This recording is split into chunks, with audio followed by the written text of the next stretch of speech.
Ladies and gentlemen, welcome to another exciting edition of the SSAC StarCraft Team League, representing the best that the Southeast Asian server has to offer. And today we got an epic matchup for you. Today we got VK White versus the Devious metaDucks in a best of 5 team kill series. With me today is my co-caster Snow. How you doing, Snow? I am doing very good, thank you, Pastor. It's going to be a good day of games here. There might be a little bit of bias involved for me in the first game, but we'll see. Yeah, definitely in for a couple of good matchups tonight. Indeed it is. We have some of the best players, again, of the region, including Australia, so we actually do have a little bit of preemption there with that one. But we have Igas versus Demilove. Now, this is a series close to my heart because I have seen these two play. I've cast these guys a lot, and they're awesome. They don't really talk to me, but you kind of just guess that they're awesome. Yeah, But pretty much. These are pretty much two of the best players in Southeast Asia. I feel like these guys are always the ones that are really getting up in those tournaments. They're really making a name for themselves. All this stuff. We all know this. I think this is probably going to be the best match of the night. indeed it is. So it is TVZ since Demilove is an Indian Zerg player. And Igas is obviously one of the best Terrans in Australia, if not the region. And yeah, we're already in the lobby as well, so we are just waiting for the go from these two Yeah, players, and we're gonna get started. Newkirk Precinct is where these guys are gonna be facing off, and yeah, old school player for old school players. yeah. Newkirk is a cool map. One of the older maps that was brought in. It is now going out of rotation, but we're still using the old map pool from last season for this week. Next week we will be going into the new map pool, just so you guys can figure that out. And I mean, Newkirk for the most part, I think Demilove has the race favor on this map. I think Zergs definitely do like Newkirk as a map in general. So I mean, we'll see. I guess here some would argue is the better player though. Yep. Yeah, Newkirk is one of those great. It's just a great map overall. I actually missed it the first time it was in the map pool, so I was really excited to hear that they were bringing these old maps back. And actually, Newkirk is still in the map pool, so that's just showing how popular it is from the player base because uh, it's still in the map pool with this current season. So we are actually going to hop into this game right away for you guys, so you don't have to hear us talking. I see you there, Azure. Craig, man. But yeah, here we go. Jules was just I hit the upset right that we button. couldn't get him in the lobby. Yeah, everybody wants to watch their guys win from the inside, but Yeah. uh, yep, we're hopping into Yeah. game number 1 right now. Let's get this out of the way. So, without further ado, spawning. Game Oh, paused. what's going Oh, on? never mind. Oh, something done that. Spawning into the intros to a pause. Cool. Well, my buttons are broken. Oh, So, yeah, Demilove just needing a minute here. Not sure what is going on.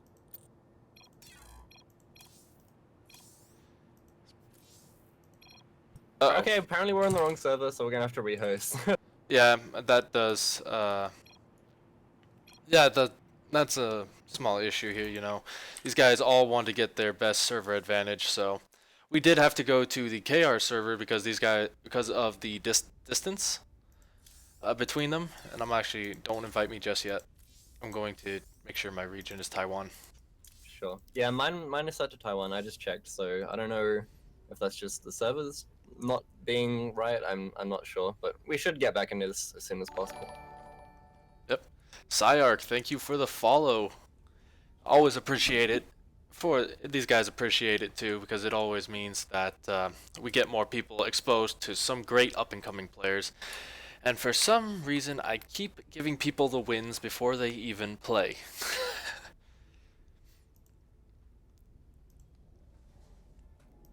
Alright, so we're gonna get this back underway. Yeah, shouldn't be too long. A little bit of delay here, but it wouldn't be Team T League without without delay, I suppose.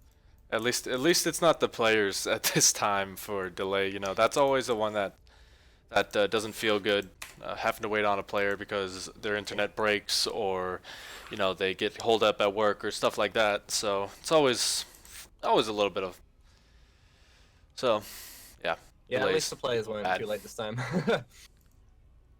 Yep, we are now back in the lobby and looking to get this game underway. Yep, and countdown's about to start here. We have the go from the players, so gonna get back into this to our first game on Newkirk, of course. Yeah, I definitely think this will be the best, if not one of the best, matchups of the night here. Two great players, very well known as well. So good one to start us off here for the most part. Agreed, agreed.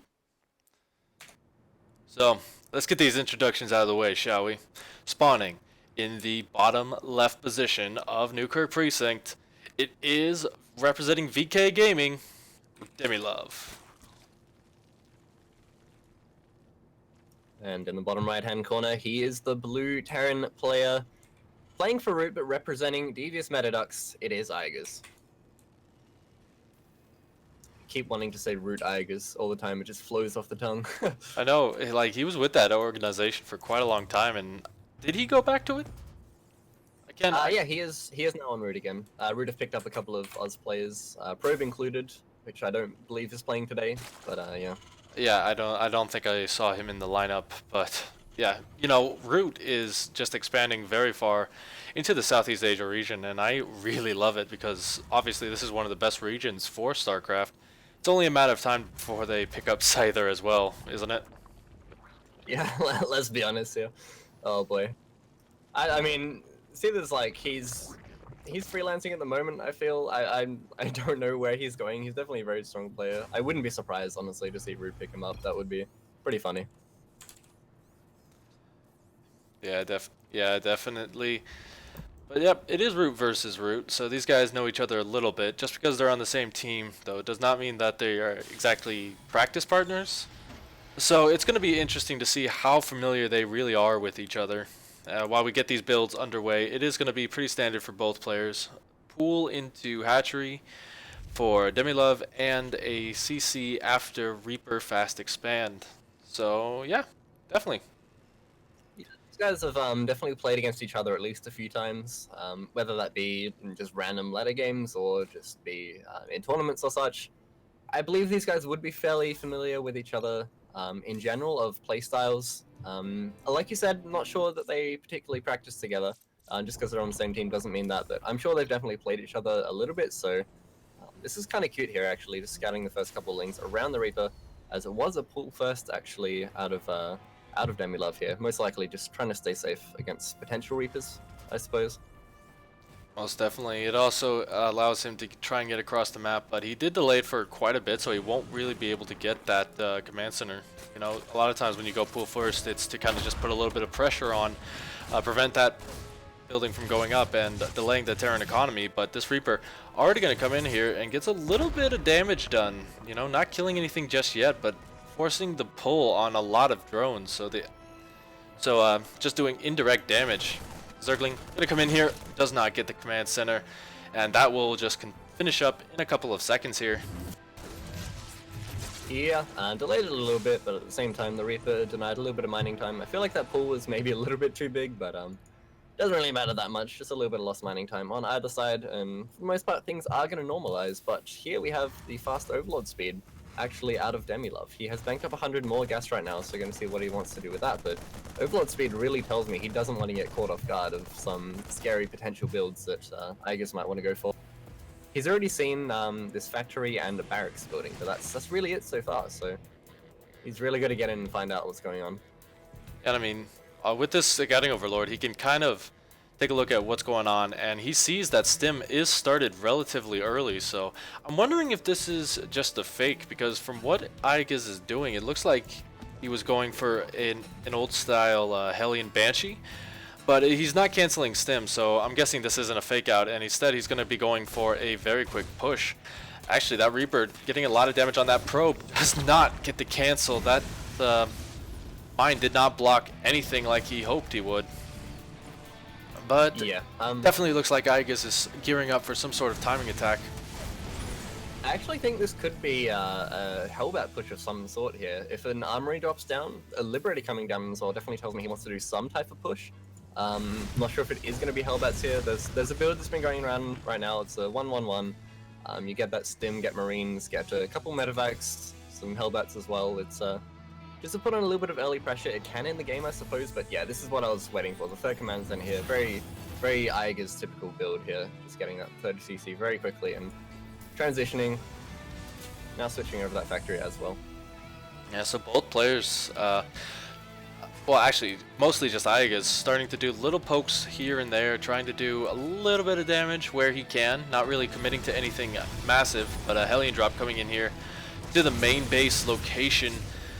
Not going to get too much done, going to get a lot of lings though if Devious Love's not careful, and actually going to attack the third base location, but Hellions and Reapers do not damage nearly as quickly as you would like them to, and those Queens are able to push it away. So again, not much being done, but Aegis is just keeping on these small little pressures, forcing Demilove to really split his attention across the map in various places, making it a lot harder to defend. Yeah, Liberator now in the main base here is denying a little bit of mining time here. The Queen will actually get picked off, gonna have to force to pull the drones away, but the Spore will reposition and force that to get away. Not too much damage being done so far by this little build of Aegis, but he is still ahead in supply actually, surprisingly. And now has his third command center done. Ahead in workers as well. This is actually, I like this lead. This is a very strong lead for Aegis so far. Yeah, you definitely never want to fall behind a Terran player in terms of workers. Demilove kind of seeing he's a little bit behind. Gonna try and do some damage with a small Ling run by across the map, and actually it's turning into, from one small Ling run by, into a big Baneling bust. Yeah, you know how I said that Aegis has more workers? This is why. I'm not sure if I missed the Banelings or something, but yeah, 16 Banelings is definitely a lot. Gonna just go in and just bust his opponent here. Bunker's being thrown down, but it will be too late. Baneling's now coming up to the ramp, and those supply depots are pretty much dead at this point right now. Some okay splits so far, but there's so much Zerg is natural. Yeah, one thing to note as well, there is no combat shields on these guys, so they will die in one Baneling hit. But so far the splits have been pretty good. A lot of the Banelings actually about to get a huge hit on those workers, but really smart from Aegis. He pulls away. Demi just not able to get the big detonations, but he's still getting so much damage done on this side of the map. Yeah, I mean, right now, he just has to evacuate to the high ground. There's really nothing he can do. He's going to float 2 command centers up. These upgrades will be cancelled, which is annoying. They're not going to be able to get 1-1, but moving up this ramp now, closing off that depot so Lings cannot run up, and this natural is basically secured now. I'm wondering if Demi's just going to morph some more Banelings and go in again, but no, he has gone back to droning, getting that lair on the way, and the Evo chamber, so that was a pretty good defense. He still lost a lot of workers there. Actually, 24 going down is not good for him at all here. 3 command centers definitely does help with replenishing that though. So we'll see if he can stay in this and really just pull back in that. Yeah, I mean, the big advantage of Terran in terms of economy is those mule, 3-base mule drops, and as you can see, he's actually not very far behind in terms of income. So the Baneling bust did a lot of damage, but the big problem with a big attack like that is you didn't kill the Terran. And not killing the third base Terran is very, very, very bad. Yeah, definitely. I mean, this basically allows Demilove to get up to 3 bases. I mean, I can assume he's going to take a force soon, getting those melee upgrades as well as Bailing speed, so it's going to be a Ling Bane here. Lair is done. He might want to drop down a Spire soon, but now Aegis is securing this third base. The Overseer comes in and sees it all. Will die, but at least he sees everything. I believe he saw the Widowmine production as well, which is helpful. Knows to morph in a couple of Overseers with his army, but it definitely has evened out a lot for Demilove here. Still, the army is in favor of Aegis though, and he is going to push out right now. No 1-1 upgrades though. Yeah, that cancel really did hurt him a bit.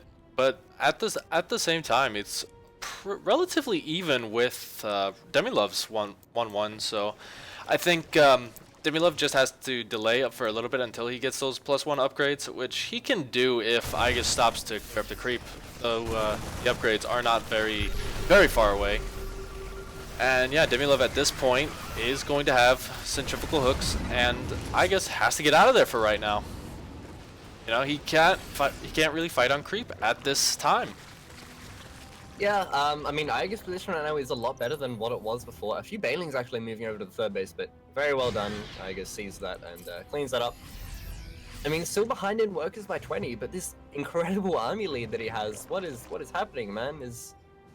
There is no units underway. I mean, Demi's been droning for a long time, so maybe he hasn't been spending too many lava on units, but if I feel like if Aegis moves out with a secondary push behind this, then this is going to be very strong. His 2 Widow Mines back here as well will be forced to pick up a couple of units, so.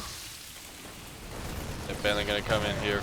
Detonates one of the mines, and it's always good when you can get one of those detonations in. So from here, I think Demilov just has to make units and defend. Big drop here, gonna get picked off for Aegis. One medevac goes down, and the second one very low.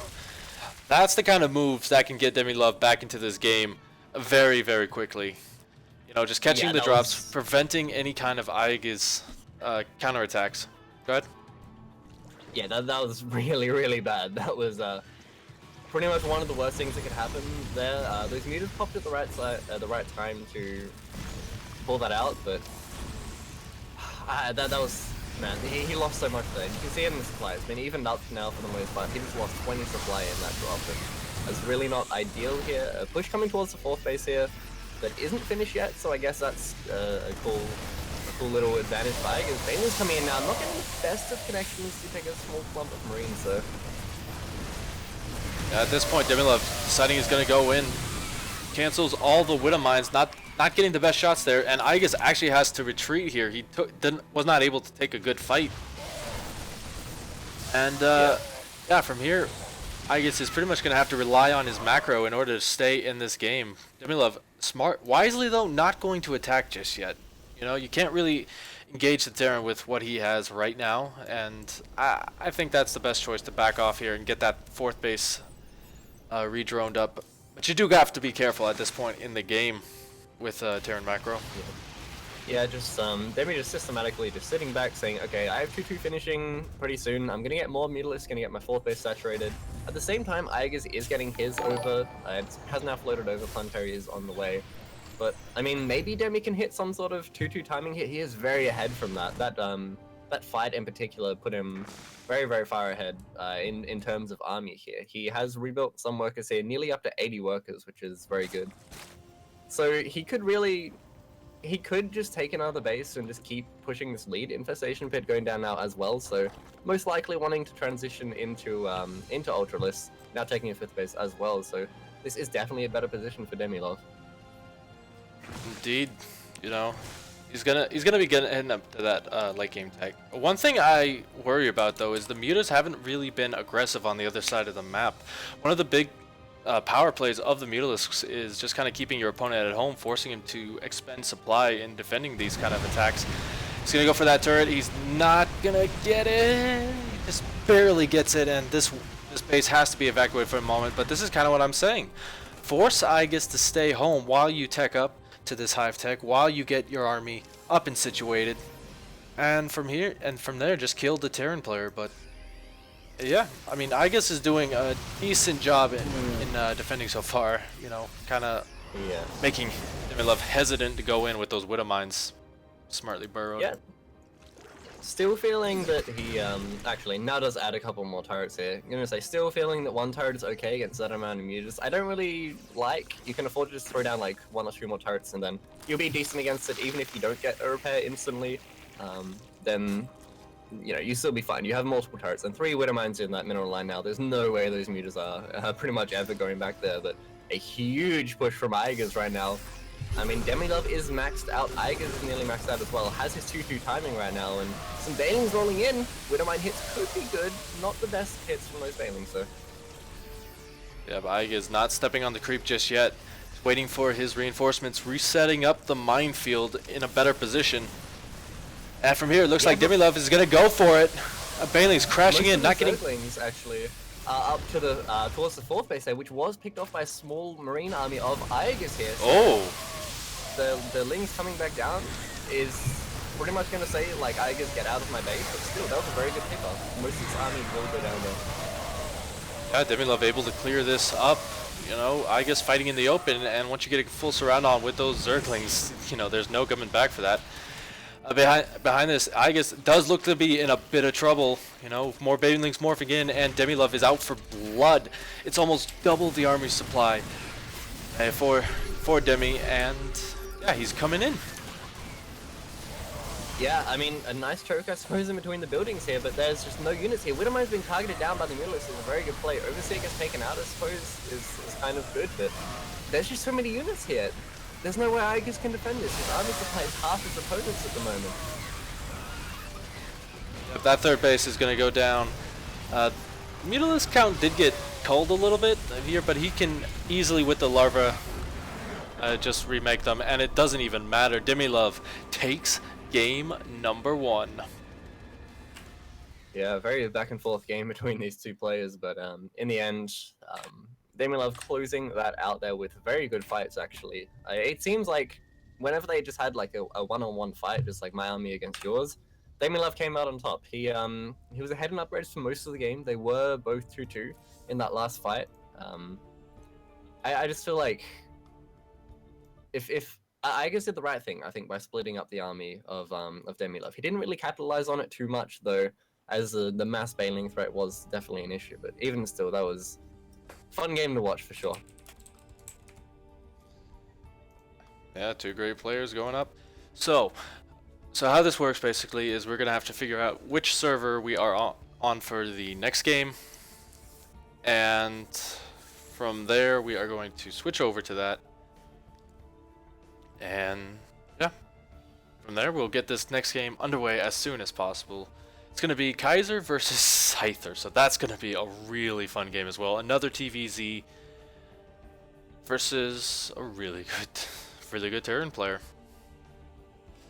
I must admit I don't know much about Kaiser.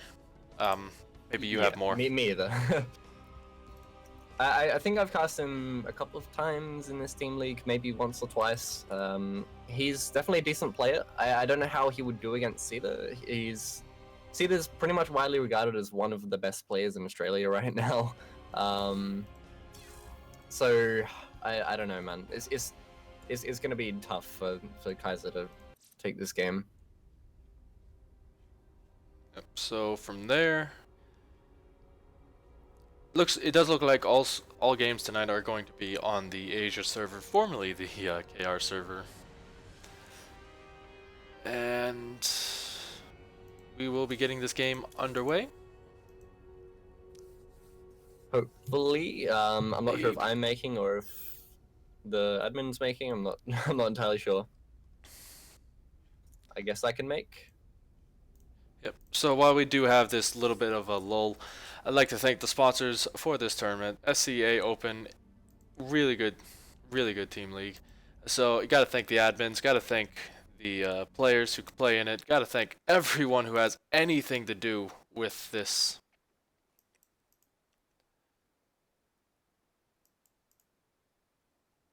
Yeah, definitely. Wouldn't be possible without the sponsors, of course.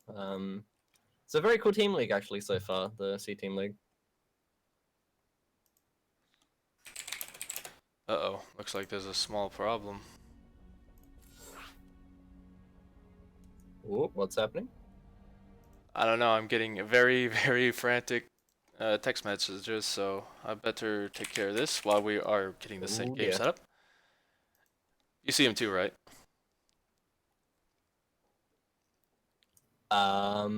Possibly. I might have to check.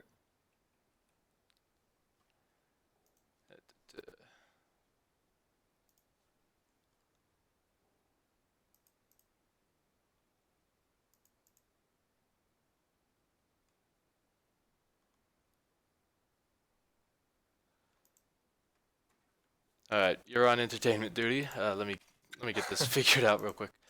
All right, cool. I have no idea what's happening right now. for the record, but Neither do I. hopefully we should get into this soon. It will be Caesar versus Kaiser. We have both players now.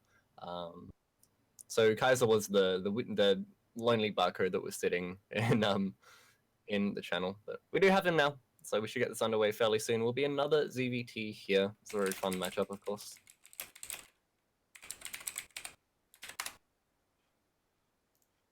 Cool. So it looks like we are just about ready to go. Just waiting on the OK from the players.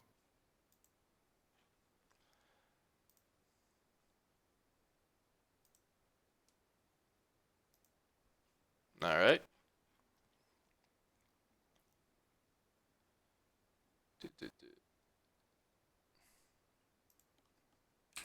So Caesar is AFK at the moment. I'm not sure. He's not responding, but I saw him in the should be chat. soon. I saw him in the chat. Cether, if Yeah. you're out there, come on over to KR server. Cool. Here he is. So we'll be getting this underway. It will be Overgrowth for our next map. Another cool map that I think is widely accepted in the map, the previous map pool rather. Very cool map, of course. Will be another ZVT. Yep, we'll be hopping into game right about now. There we go. But without further ado, spawning in the bottom position of this map, it is Kaiser. And in the top right-hand corner, playing for Team Devious metaDucks, he is the orange Sharon player. It is Caesar.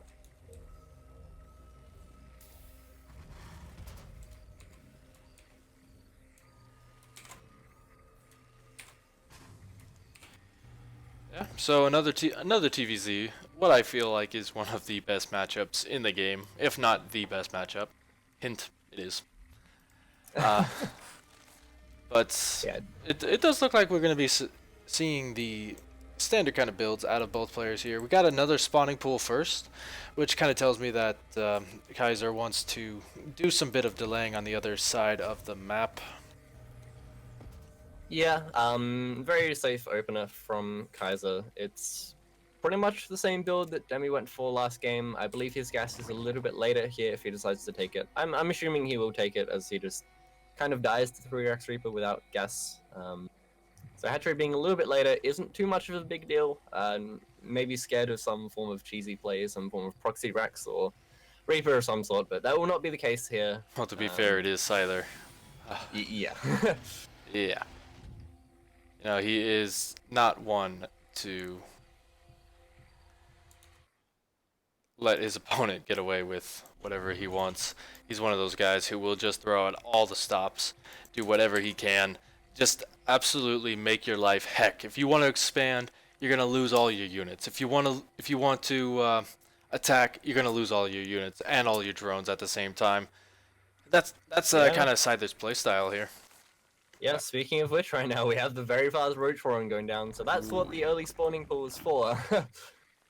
This is, I can imagine just gonna be a few roaches out for a bit of pressure. I think the gas is a little bit late to go for the 4 Ravager poke, which is a build that's kind of common these days in this matchup. We'll see how Caesar does respond to this. It looks like he is planning to go Hellions here with the reactor being added on and the faster factory. Indeed, indeed. So yeah, we'll have to see how hard he does commit to that roach pressure. You know, it would have come a little bit earlier, but like you said, the gas is just not really enough for the Ravager base push. The roaches are about to pop though. That SCV getting taken out in the nick of time, so he will not see this coming across the map. Right now it's just 5, so we'll have to see how many more he does add on to the back of this before anything. That SCV dying was actually very, very important. Not being able to get him and see what's going on. He saw the Zerglings come out early. He saw the hatchery being late, so he knew it was an early spawning pool. I like going for these 2 Widow Mines after the Hellions. This is very, very intelligent. These Hellions are going to get out onto the map. They're going to see these roaches, and he's going to know what's going on. These 2 Widow Mines I definitely very, very much like. Actually cancelling them, though, to go for a Cyclone. Maybe thinking it's going to be some form of Ravager play. Of course, Widow Mines are not very good against that, so... Yeah, well, to be it's going to be 5 Roach Poke for now. Yeah, to be fair, I do like the Cyclones rather than the Widow Mines, because Widow Mines are a bit temperamental in terms of what they are going to hit, and Roaches are pretty tanky, so the Cyclone is constant damage on these guys. And so far, this push is going to take out one supply depot, get a supply block Scyther actually. Not the best thing to do when you're getting pressured, and behind this, Kaiser is just going to macro up at home. And that's really what this build is for, just to macro up. Yeah, just a little bit of pressure going on. The Cyclone is now out with a metaDucks for support, I suppose. Going to target the Overlord there, but we all know how much damage Cyclone lock-on does. I would also like to see this command center be lifted right now. It's taking 3 damage. Yeah, there we go. Couple Ravages now coming in as well for some Biles, and these Wretches haven't really found too much damage, other than a little bit of lost mining time and what, like 5 worker kills it's been? Indeed. Yeah, 5 workers have gone down here, so Kaiser's really gotten the damage he wants. Anything else at this point is pretty much just extra. You know, it's kind of like when you buy something and then they throw in a free gift. That's basically what anything else he gets is. Yeah, it's the free coupon at this point that you get after you buy something. Yep. Well, gonna secure this natural again right now with some units. Has enough to push this back, and from now, Link Speed about to finish, 14 Zerglings on the way. Kind of tells me that Kaiser wants to go for a bit more pressure, or is just scared of these units pushing across the map. Either way, we'll have a lot more map pressure on right now, but his drone lead is already so large, but Liberator in the natural is starting to kill a lot of them. Has not pulled these drones yet, only has just noticed it. 9 kills so far, so that's a lot of damage done. He tried going for the Queen as well, but Kaiser is not going to fall for that. Behind this, Scyther is going to do a little bit of a poke here. He doesn't really have enough to end the game, but this is just enough to kind of put the pressure on the other side of the map. And Kaiser's actually not making anything just yet. You know, he just starts those Zergling, and so he's going to have to take a good fight here. And I mean, he does have more than enough to do so. Scyther is pushed back, but this Liberator has just been its weight in gold. Yeah, gotten 10 kills on that so far. Very nice amount of drone kills. We'll get picked off now with the 2 Queens in position, and more Zerglings on the way here. I mean, the army lead is very much in favor of Kaiser right now. See, the needs to get this bunker finished. Has a good Liberator position so far here. He's going to have to evacuate to the high ground again here. His command center has been brought into the red, is burning now, and Seether's actually behind him in this game. This is honestly not what I was expecting. This damage is finding great success so far. And behind this, Kaiser is only pumping units, so this is a little bit of an all-in. And as I say that, cast a curse, he made 9 drones. But the wall actually down. That's actually really good for Scyther, because that is a huge choke point that those Zerglings cannot attack into. And he's taking a lot of free damage on these units. Oh man, yeah. This is just not going in Kaiser's favor here. He's not going to be able to get up that ramp now. Stim is complete. Combat shields on the way. Yeah, I mean, he's going to be safe. At the same time, forcing Seether into that 1 base position again is not able to mine from his natural for an extended amount of time, and now has the 3rd base being saturated at home.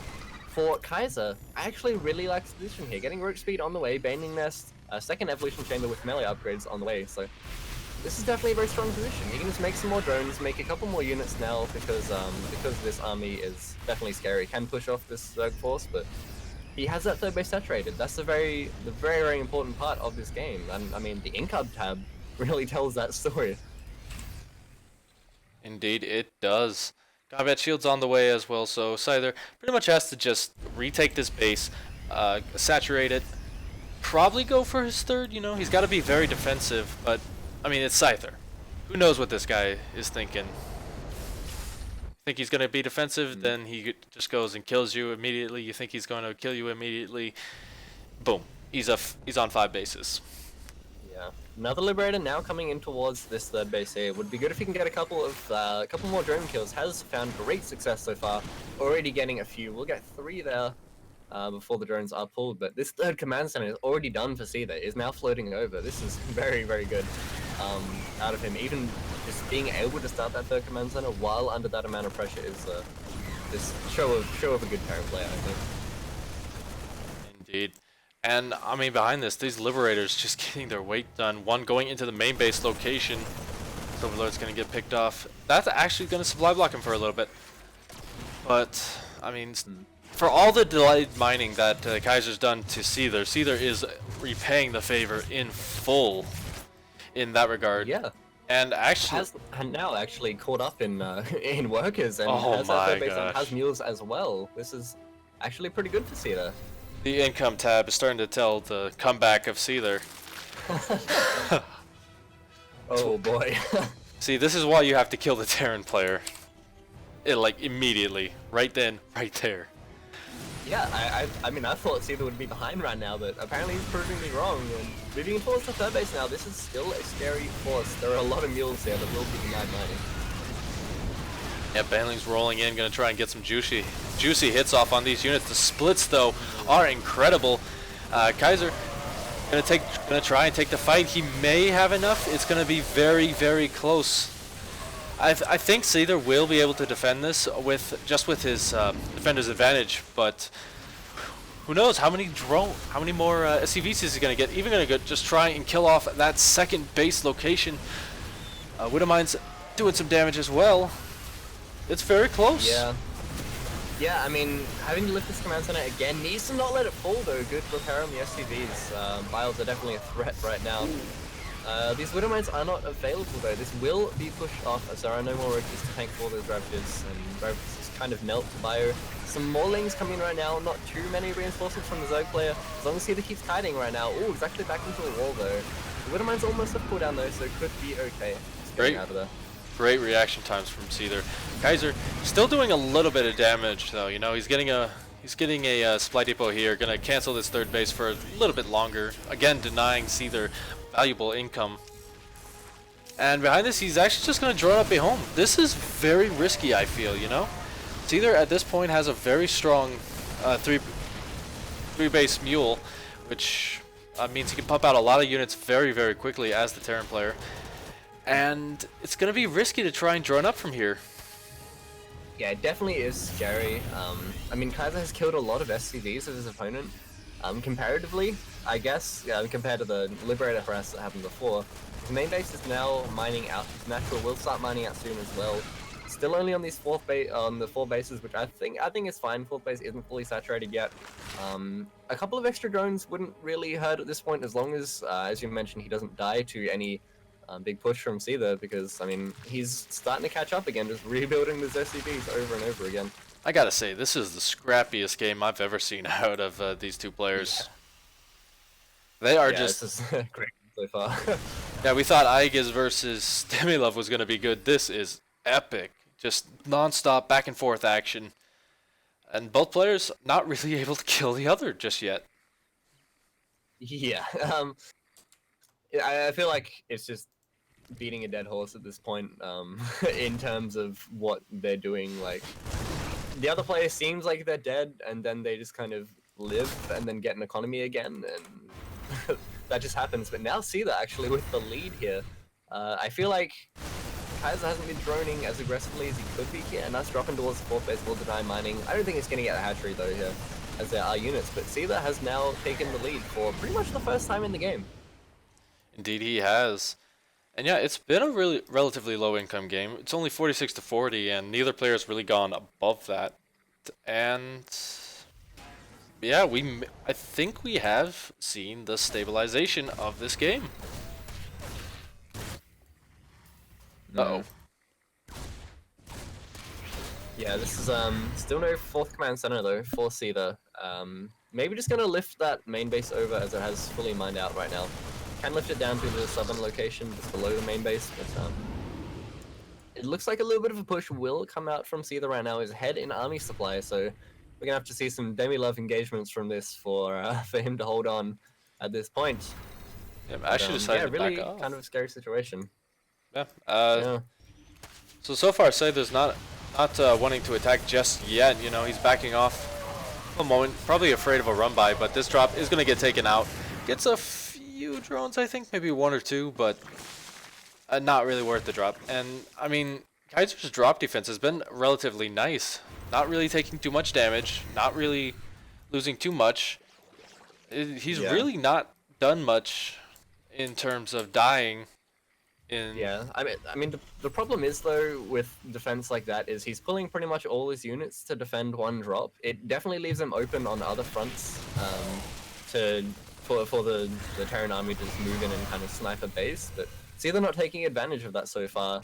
I feel like is really one of the reasons that Kaiser is in this game at this point. That would have been really strong actually if he kept that push going and just walked into the third base. That would, I feel that would be pretty much game over at that point.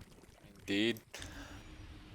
But I mean, say there is content to just kind of back off and extend his lead as much as possible. You know, he's ahead in pretty much every regard right now. Kaiser not really able to get that economy back up because he's afraid of what really Seether can do with an almost maxed out army. And by almost maxed out, I mean 160. That's pretty much almost maxed out in most games I Yeah. play. So yeah, it definitely is a strong army. I mean, 3-3 on the way for Seer as well. Ooh. The +2 attack never started actually for Kaiser. Only got the +2 carapace. So not sure if he forgot it or couldn't afford it at the time. But I mean that's a great upgrade lead, of course. You never really want to be behind his upgrades as a Zerg. Only getting the spawning pool in the main actually that could have hurt a little bit. Just a little bit. But yeah, calling the Mutalisk Squad either there a couple seconds ago tried to get some of those Widow Mines in the defensive third position. But from here, Seether really doesn't knows he excuse me, one second. He knows he really doesn't have to attack. There, I got there in the end.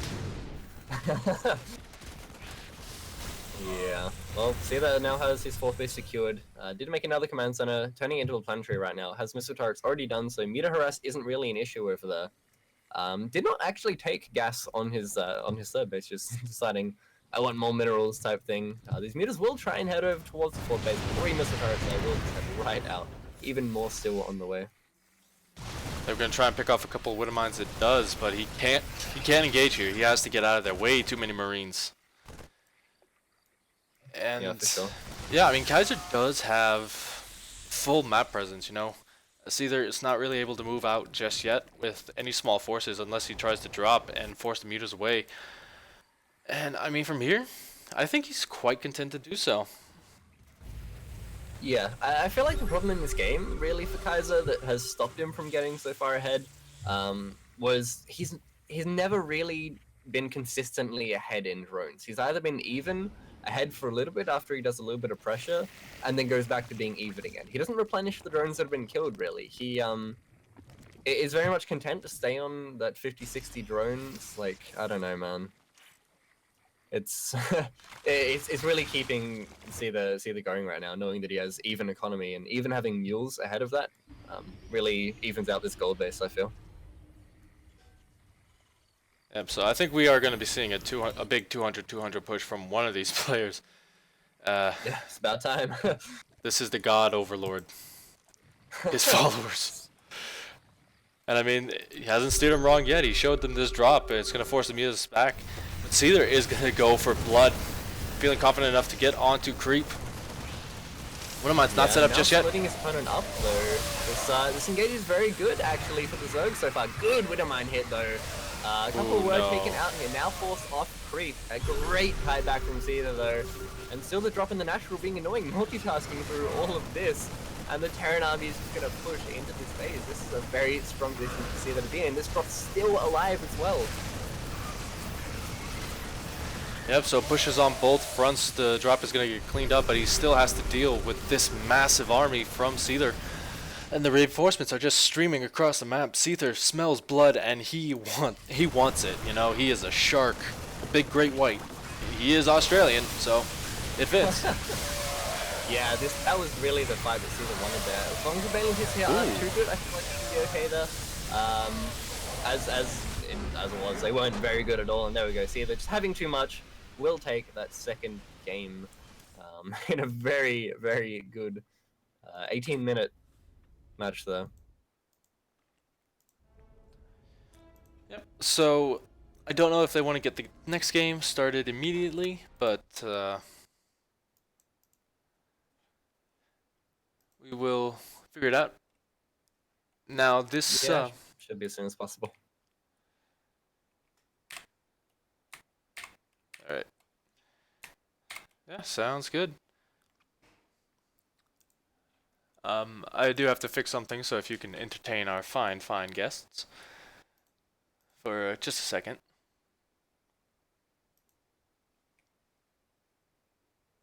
Yeah. So next map will be Vanny Research Station. I'm being told that it's going to be a walkover and that someone hasn't turned up, but I'm not sure how credible that information is. Um, if he can't turn up, then they will have a sub. So that should be fine. So either way, we should get into this. It will be Vanny Research Station. Not sure who the players will be yet. I believe Syak is here for Devious metaDucks though, so he will be playing at least. We're just trying to work out the player for VK White.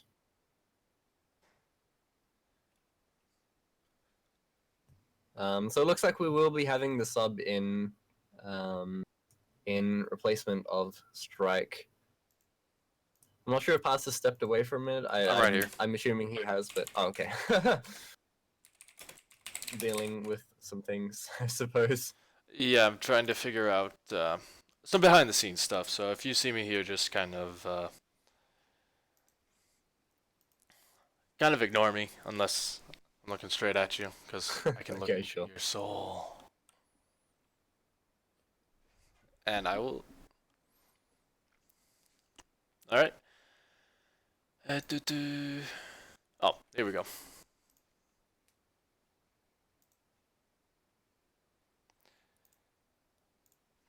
Cool. So So I'll just be fixing this real quick, and we will be getting into the next game almost immediately. yeah. So it looks like Illusory might be the sub. I'm not sure. I'm just reading this off of chat. I'm not sure how credible this could be, but hopefully we will get into this as soon as possible. Never trust Twitch chat. I made that mistake once. Everyone died. Oh boy, that sounds awful. Yes, it was.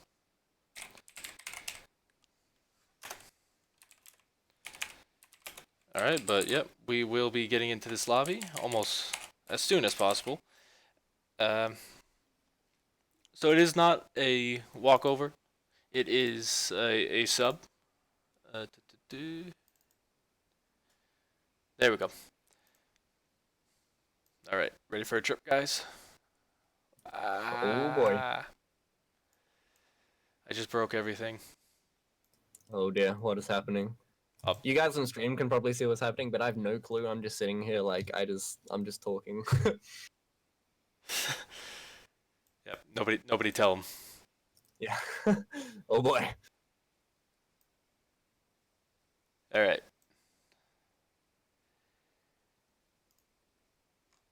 So I think I fixed their problem. So basically what it was is the wrong information was showing, so we had to fix that up.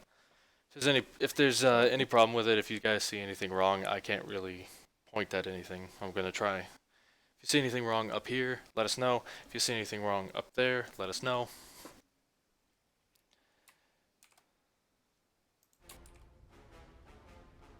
But it is currently it is currently 1-1. Yeah, looks like we will be having Illusory against Syak for all I know at this point. Illusory, I believe, is the sub for VK White at the moment. I'm not sure where he is though, so hopefully he should be in here soon. Yep.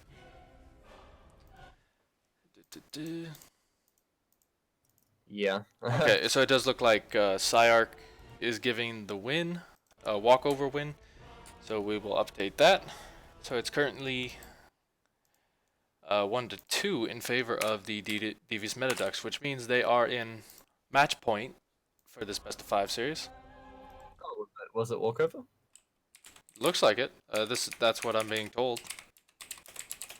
Oh, okay. Yeah, I'm reading this. I'm not sure. I don't know, man. This seems. There's something screwy around here.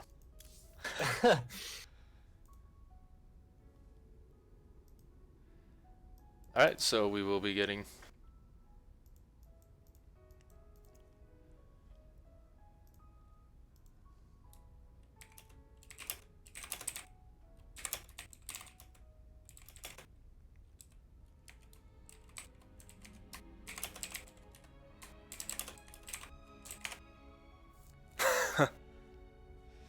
Insano making fun of our uh, observing skills. I don't blame him. He is the best observer in Australia. But yep, everything should be updated. Just waiting for what's going on. We're a little bit in the dark as well, so bear with us, guys. If you will, we thank you for your patience. Yeah, we're just kind of taking it as we go right now. Not sure what's happening, but I mean, it wouldn't be C Team League, I suppose, without a little bit of delay somewhere in the mix. Wouldn't be any team league without. Yeah. Wouldn't be a tournament without delays, am I right? Yep.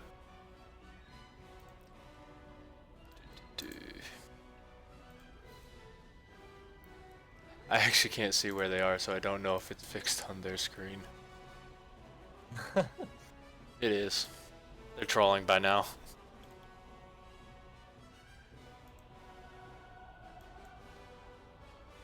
Alright. So we might be going to play match 4 first, and then come back to map 3. I'm not sure though. We're still waiting for confirmation on all of this, of course. So we are in the dark until then.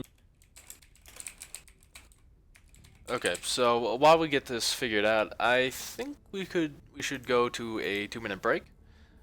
Thank you guys for tuning in so far, and we'll be back as soon as we get everything figured out. We thank you guys for your patience, and we will see you in a moment. Stick around.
Okay, we are back, ladies and gentlemen. Sorry about that small delay. We figured it out. So what is going to happen is it's going to be a substitute. Illusory is going to come in for strike, and it will be on Van Eye Research Station. Yeah, a little And bit of a higher delay than normal there, but we are just about ready right now. So did have to sub out the player. Apparently Illusory just got home, so a little bit oops. last minute, but he did just make it in time, which is good. Yep, just in the nick of time for his teammates. So we're gonna hop right into this game here. So fix one little thing. No more fixing. All right, we're good to go. Spawning down here in the bottom position, representing VK White, it is Illusory. And to the top of any research station, he is the blue Terran player. It is Syak, representing Devious metaDucks, of course, who are 1-1 tied in the series right now. So whoever wins this will put them on match point. Yep, it is a best of 5 series. So we are going to be seeing who can really bring it out. TVT rather, is one of those matchups that is just so volatile. You know, anything can happen. And it's one of those places where you can really lose to a build order if it's not crisp, if it's not clean, if it's not Terran, pretty much. Yeah, if you it's one of those matchups that, like, if you don't know much about Terran and playing Terran and you haven't played the matchup a lot, then you have no idea what's going on. So we'll have to find out right now. There are a lot of aggressive builds that you can do. In TVT in general, Syak going for this quick second gas kind of tells me he wants to be the one that goes onto the aggressive side here. Both players, I believe, went for gas first, so going to get that faster factory down, as well as a Reaper. Very standard stuff so far. Yeah, especially at this level, you know, in TVT, you really need to get one or two, more than one Reaper. Otherwise, you're going to be in a very big world of hurt if you lose yours early on. But Loser, you're going to try and get up here. Wants to scout, but he's not going to be able to. And yeah, Syark is going to throw down. Pardon me. Syark is going to throw down that factory a bit quicker as Illusory decides to go for a command center first. After Rax, of course. It's the worst command center first because he threw down a barracks first. Yeah, not quite. Not yet. Actually, going for this command center early is a little bit uncommon, I feel. You can do it. You just have to be a little bit better at defending some crazy pressures out from your opponent here. Speaking of which, it will be a quick cyclone. So far, this is fairly typical TVT from what I've been seeing. Recently, players just go for a couple of Reapers, cyclone, then just build Marines and such, and walk across the map, see what damage you can get done. Yeah. I'm not sure what the correct way to respond to that is, but I guess we're gonna find out here. Yeah, and I mean, Illusory is being very, very careful. He knows what happens if that Reaper dies, but I mean, once that Cyclone does get out, then the fear is going to subside. He really has to put those workers back to work. You know, they're uneven, and you can't really afford to fall behind in economy in this matchup. But it does look like we're going to be seeing a Widow Mine drop out of Syark, so he's definitely going to be, like you said, the aggressor in this game. Illusory being a more defensive approach to the game at this point. Yeah, it kind of has to be with that command center as well. If you can defend whatever comes across, then, I mean, he's going to be in a good position, obviously having more SCV production and greater income compared to his opponent here, and we'll just force off that first little push there. Not going to do too much from Illusory's side, but it will be this Marine Widowmine follow-up here, so, I mean, the potential to do some damage here. There is a Cyclone and some Marines already out, plus a Siege Tank on the way for Syak at home. Yep. Widow Mine drop going to come in here. Looks like he wants to put that Widow Mine on the ramp, and this is a very nice move. I love doing this. You know, you put it on the ramp, you force the units to come over, and then you attack the front base with the Cyclone. But actually, the Widow Mine is going to get into a fairly decent position. It was spotted by Illusory. He does not want it to go off on a mere a worker, but 2 workers already going down. Cyclone gonna be able to clean this up with Marine support. He is attacking the front, but um, you know, the attack in the back was defeated relatively quickly. May get the second supply depot though, and that's big in this stage in the game. Yeah, not targeting it though, so that's kind of annoying. Will not get that though.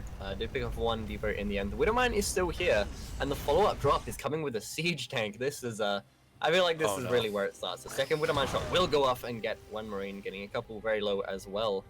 Scan going into the main base, we'll see what's going on at home for Psyarch, but now this is in the natural base. The siege tank does go down, auto turret going down as well. Will just get taken out, saving that Marine even, that's micro. Yeah, so Illusory is going to take a lot of damage here. Once again, the front is attacked by that Reaper and the Cyclone. And losing his units in the back is going to really hurt, you know. And GG is called, so a relatively fast game. Psyarch taking the victory, bringing his team to match point. Yeah, that was a little bit I mean, TVT you mentioned at the start of the game, it's on a knife edge. let's be honest. At all That was, times. yeah, that was, I mean, very very good pressure from Psyarch. That's a good build. I feel just a little bit of pressure to start off, and then starts ramping it up with the Widowmine drop, and following that up with essentially was what was the killing blow there. Everything before that was just chip damage. Of course, it would have been nice to get that second depot. That's ideal, but yeah, I mean, a very quick game there, a very convincing win as well from Psyarch. That was really good.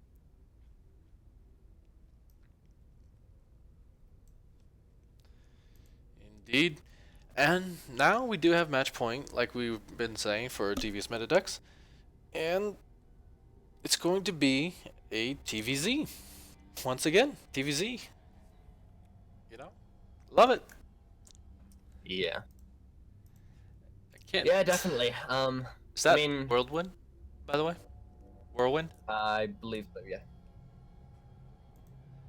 So I mean, TVZ on Whirlwind kind of can be favored by the Zerg player. Of course, they have a lot of room to do whatever they really please. Knife messaged me and said he needs a couple minutes. I'm not sure if that's still relevant right now, but we'll find out.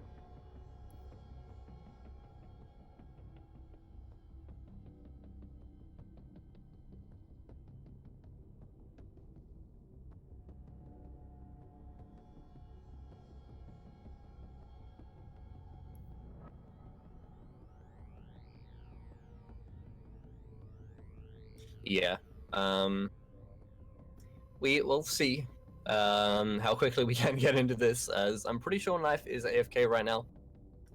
Had a couple of errands to run and asked me if he could have a couple minutes. I'm not sure if he is back now, as that was in the middle of the game. So we'll find out. That was a quick game, to be fair. So hopefully he can be back as soon as possible, and we have no more delays.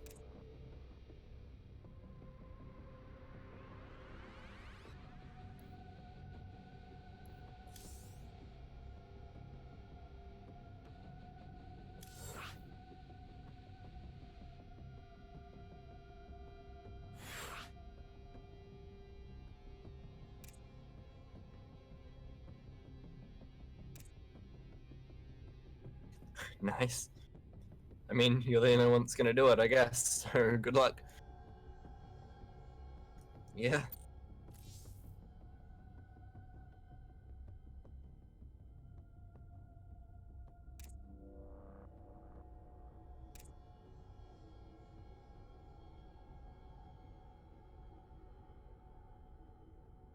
Just invite randoms into the lobby. Yeah, that'll go well.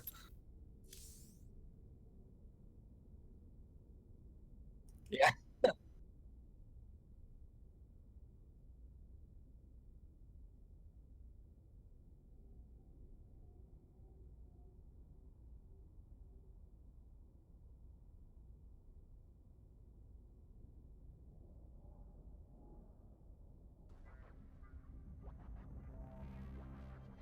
So I believe Azure is here. We'll get him into this lobby, and then we'll look for Knife. I'm not sure. I don't think he's back yet, so it should only be a couple of minutes, hopefully.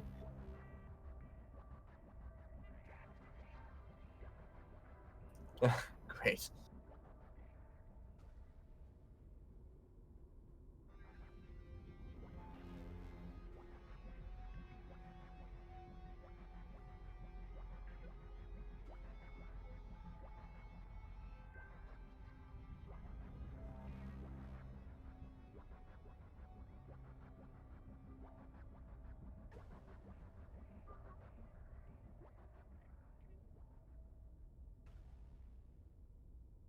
It's always nice.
Alright, ladies and gents, we are back.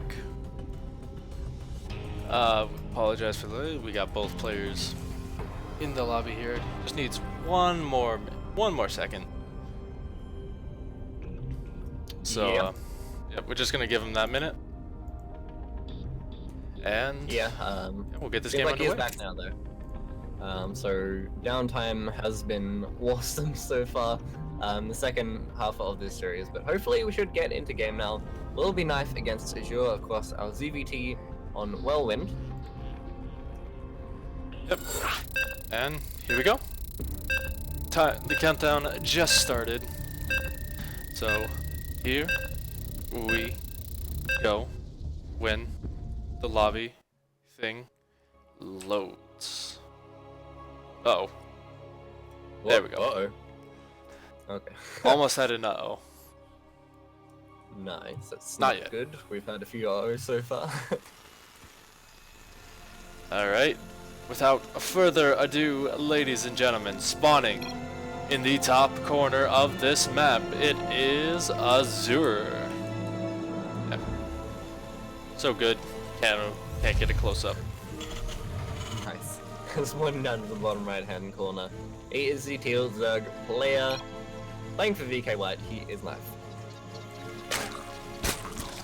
So a reminder that the Devious metaDucks are on match point right now, so Azure needs to win this one to close it out 3-1. If he does get taken down by knife here, then we will go to an ace match, which will be on Daybreak, I believe, and then we'll figure out who the ace player for either team would be. Very cool, actually, if we do get to see an ace matches.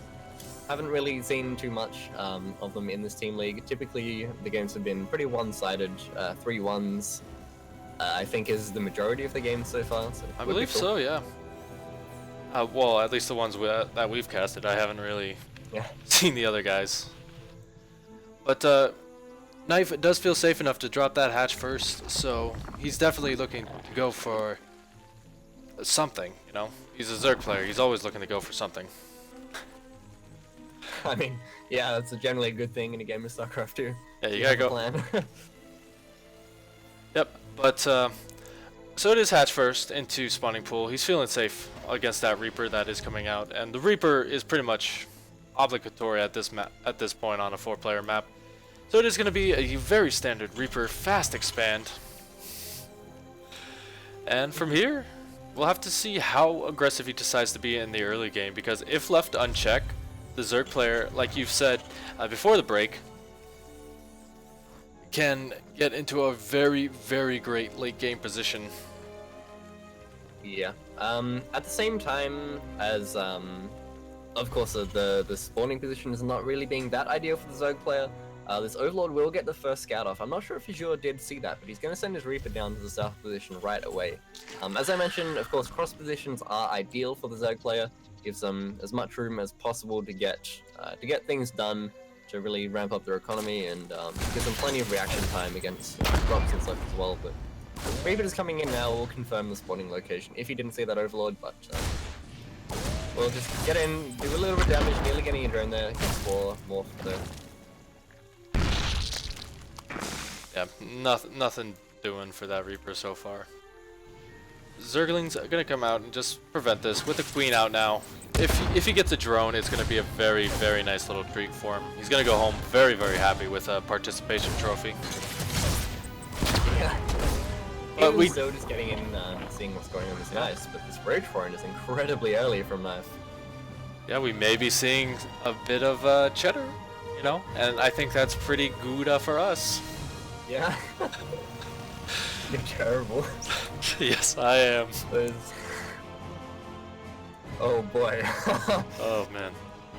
I mean, this is not as early as we saw on our Overgrowth game, where I believe it was Kaiser that went for that very quick 5 roach pressure, but 9 roaches on the way to really bank up some lava for that.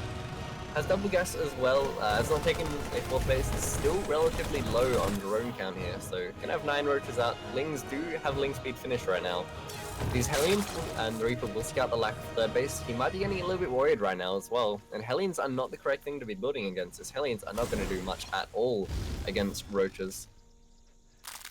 Indeed. He does now spot the roaches, so he can kind of guess something up. There's 2 bunkers going down on the low ground. He's going to try and save this position as much as possible. The question is, will they be up in time, you know? Azure is buying a lot of time for them. That Overlord finally going down. But he was still pumping Hellions. He's just now starting the Cyclone. He could make 2 if he wanted to, but it doesn't look like he's going to do that just yet. Ravagers starting to morph. And let's see how much he can do. That Overlord dying is pretty nice for Azure, because it's going to force these guys to go up the ramp before seeing anything. But nice hit on that Ravager shot. Yeah, I feel like if this Banshee gets out there, that's going to help massively with defending this. A couple of good battles have gone down so far though. 6 SCVs have been taken out. Cyclone now joins the mix, so the Fly Diva is taken out as well. Not even close to Supply Broken though, but this bunker almost going down. Good repairs though. The Banshee is now nearly finished. That would be the tipping point to start pushing this back.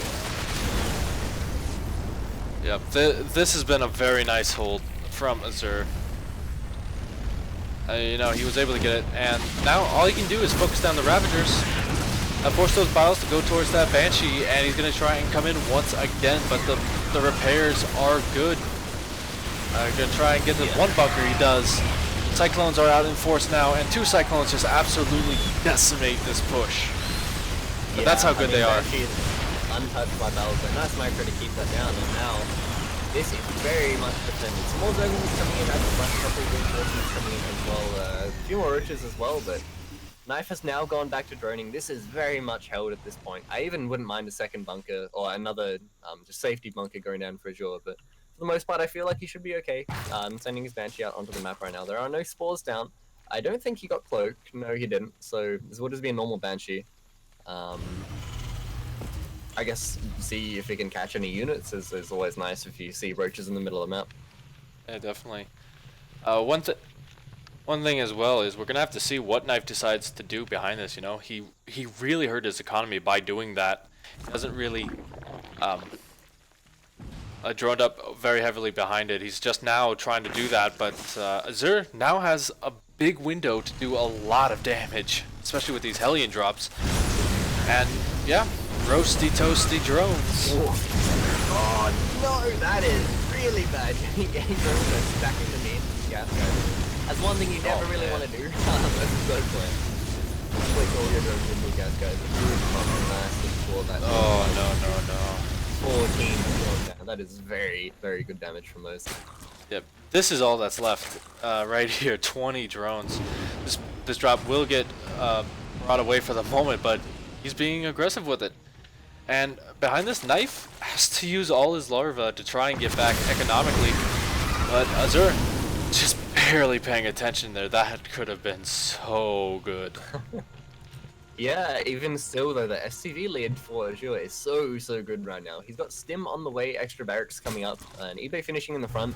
I wonder if he's going to throw down a third command center or just go try and push and end the game. I feel like either options are on the table for him right now.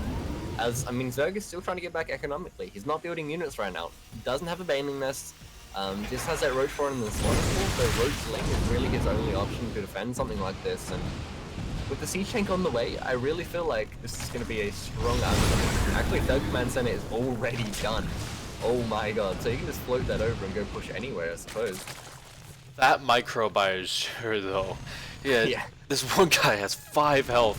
He's getting a shot off and then not die. Oh.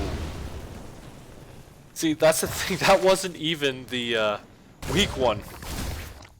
Yeah. That was pretty funny, but this Reaper not able to get this third base before it goes down.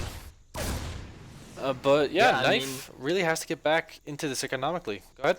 Sorry? Yeah, the thing is, his third base is just so late at this point. I mean, the third base of Azure is already down, it's finished. He can float that over pretty much whenever he wants. He has full 2-base eco right now. I'm gonna lift that over right now, add on some extra barracks, and with this 1-1 on the way, Azure is just ahead in every aspect of this game completely. Like, I wanna hype Knife up. I want this guy to come back at least somewhat, but at this point, I really don't see it happening without something incredible happening for him.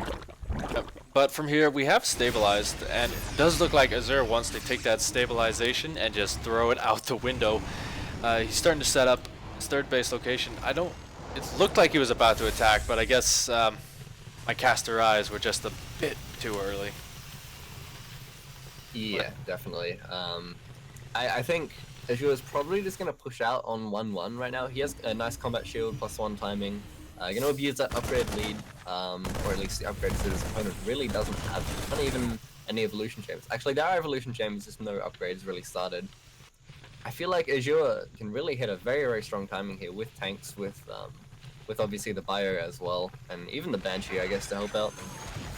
Yeah, that Banshee do a lot of damage. There is no anti-air with this army.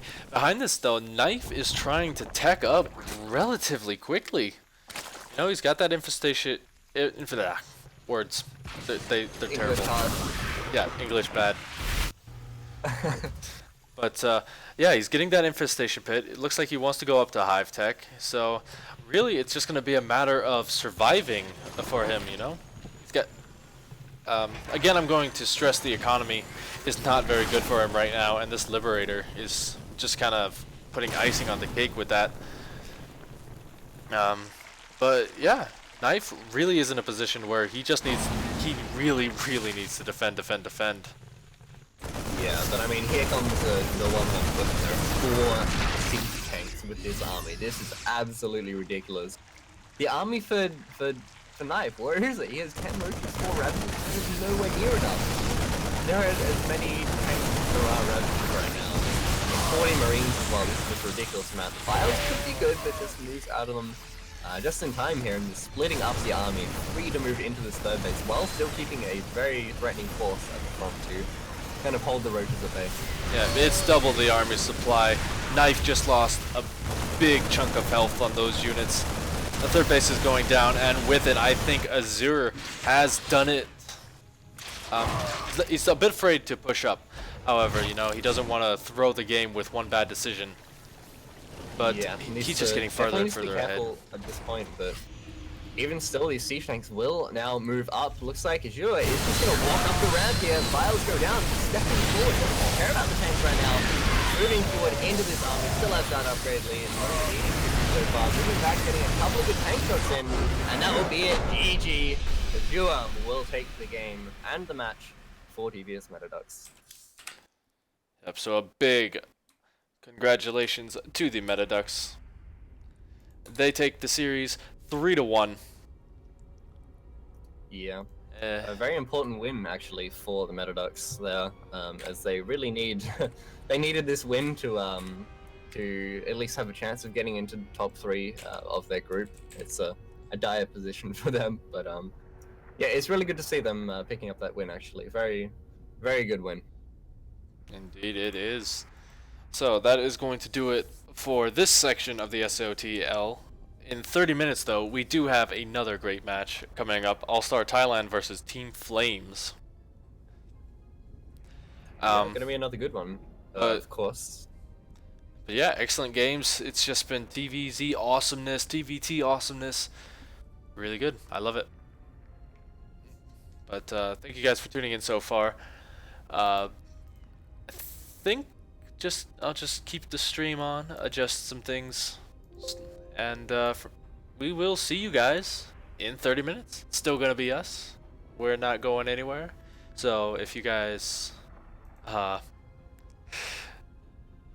few guys are crying at that, saying no. Why are these guys on my screen? No, hashtag bad. Go away. Leave us alone. But yep, we will be moving servers, and in 30 minutes we will see you guys next time. See you in a small bit.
changes.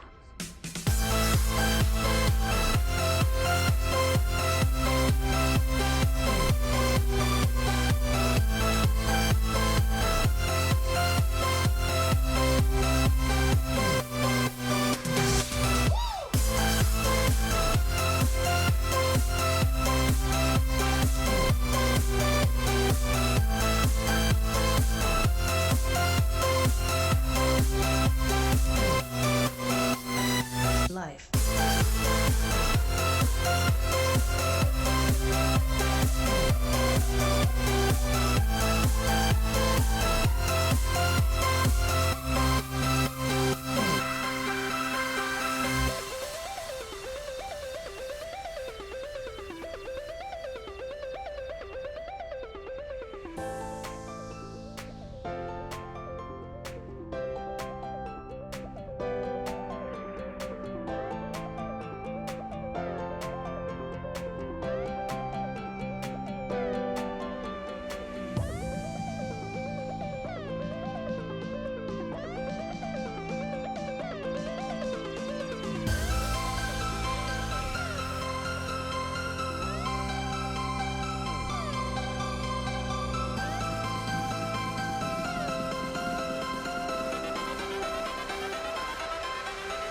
Life.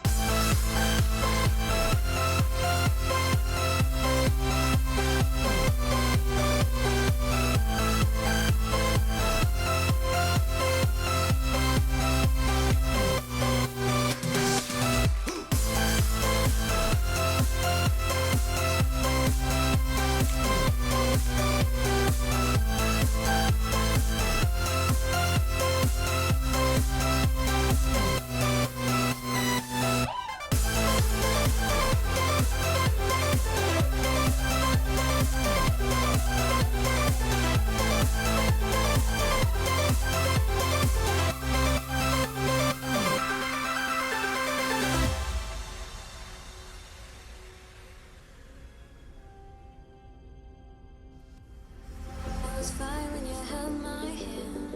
I was fine when you pulled me down. You said the stars would answer. You said our prayers were written down.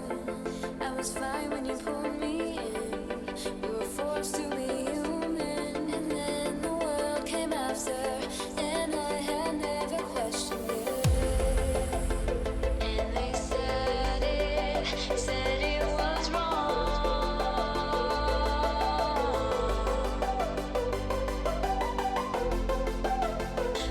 We started it all.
this love that you never started.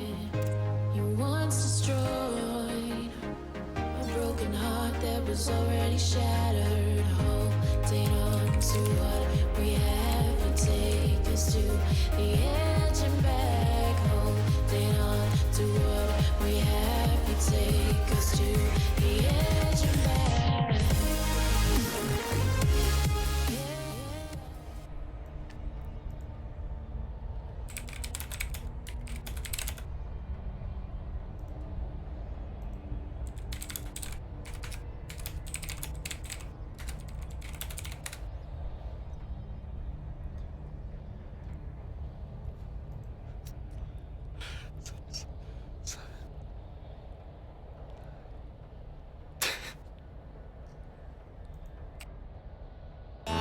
Yes, I'm a gummy bear. Oh, I'm a yummy bear. Oh, I'm a yummy, tummy, funny, lucky gummy bear. I'm a jolly bear, 'cause I'm a gummy bear. Oh, I'm a moving, grooving, jamming, singing gummy bear. Oh, yeah. Ba-ba-ba-dooby-dooby, yum-yum. Ba-ba-ba-dooby-dooby, yum-yum. Ba-ba-ba-dooby-dooby, yum-yum. 3 times you can ride me. Ba-ba-ba-dooby-dooby, yum-yum. Before we lose everyone there, welcome back, ladies and gentlemen. We are back for the next round in our epic words Southeast English. Asia Open Team League games. I have an idea of what's going on right now. I'm not sure if it's actually happening though. Oh, it happened. You missed it. Okay, great. I tried to give you the hint. It's alright, you can watch the VOD. Okay. But, yep, welcome back. Welcome back, ladies and gents. We are on the Southeast Asia server for this, the epic games between All-Star Thailand and Team Flame. Numero uno. Numero uno, Thailand, of course.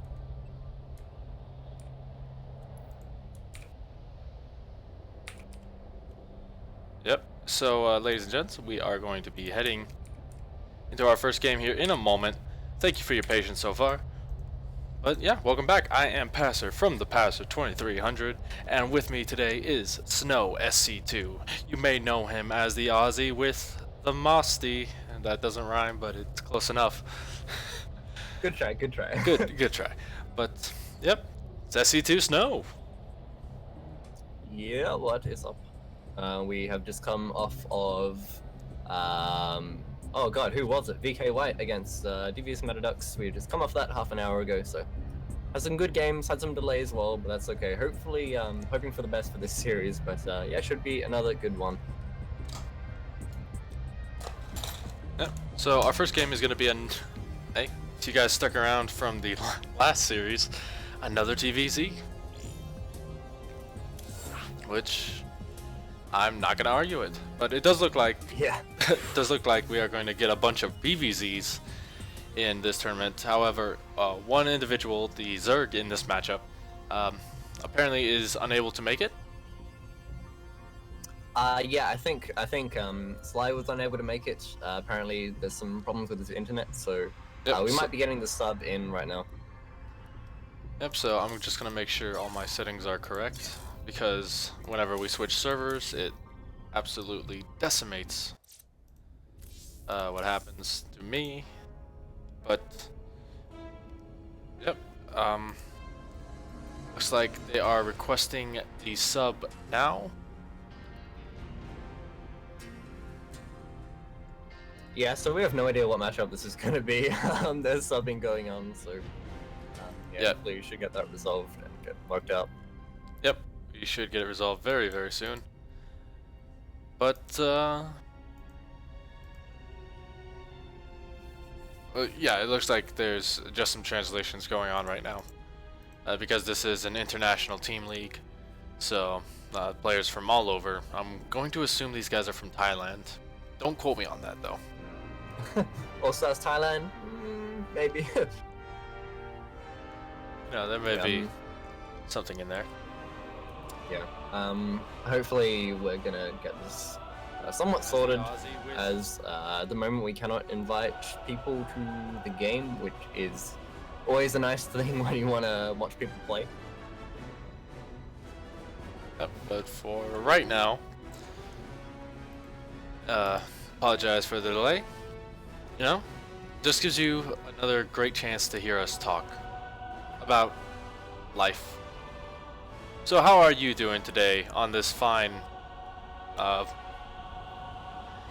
night for me, day for you? How you doing, Snow? It is well, it's currently 8:30 p.m., so it is night as well.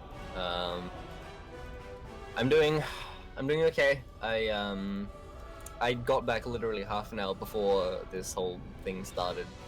So I just got home, kind of turned on the PC, got something to eat, all that stuff, and I mean, got in and sat down, started talking. I've been out all day, actually for the last few days, just doing random stuff. So that's always fun. But I am back now. I'm ready to get some StarCraft underway. But Pastor, how are you doing on your side? I am doing pretty good. Came straight from an 8-hour shift, straight to cast. That is #passion. Yeah. Damn. But yeah, just sitting here. It's a really nice 4 o'clock in the morning. Current temperature outside is probably in the negatives, Fahrenheit as well. So,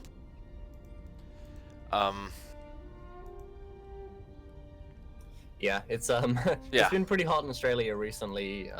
Very like true. above 30 degrees Celsius, pretty much the entire past month or so. We are getting a little bit of cool change though, so that's pretty good for the most part. It's been raining a bit today as well, which is rare. Yep, definitely.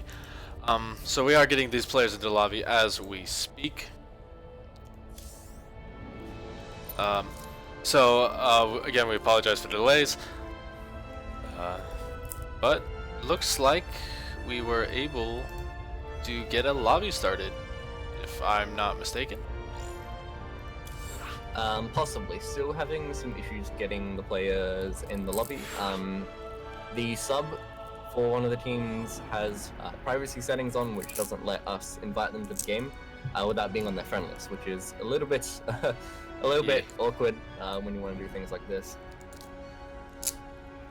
Yep, but we got the next lobby in. Just waiting on admins to say so.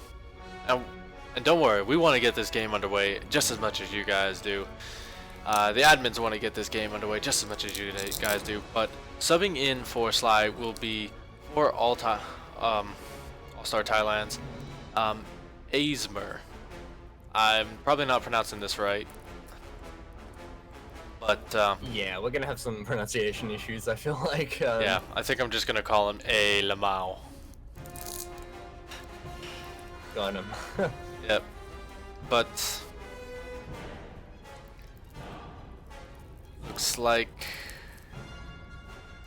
So yeah, we do have Asima in this lobby, waiting. His privacy settings were on, so I just decided to hell, I'll add him as a friend, get him in here. Might as well.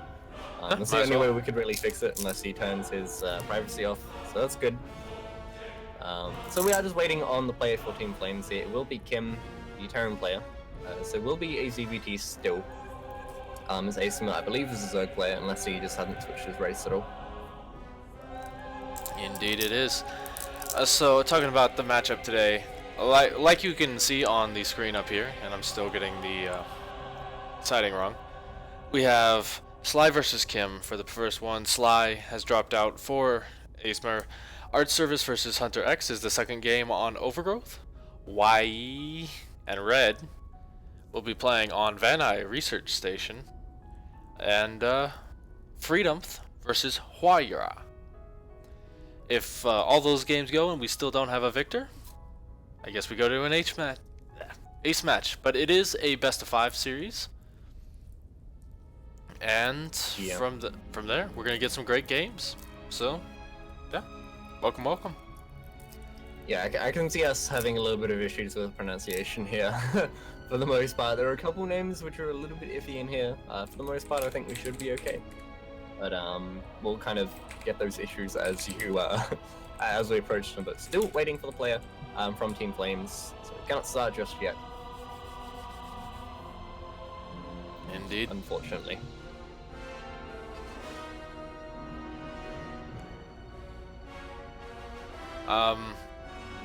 So we may be actually going into the second match while waiting for these players. I don't know what they want. Okay. So it will be a 5-minute grace period for the other player to arrive. If he does not arrive in 5 minutes, a substitute may be inserted into the game. So I guess that's the ruling we are going with. And we're going to see about what they want to do about the other games. We're just going to go into game number 2 or something. Yeah, I think we're kind of in the middle of deciding if we're going to get a sub in or if we're going to go into game 2. I'm not sure if Kim is going to turn up.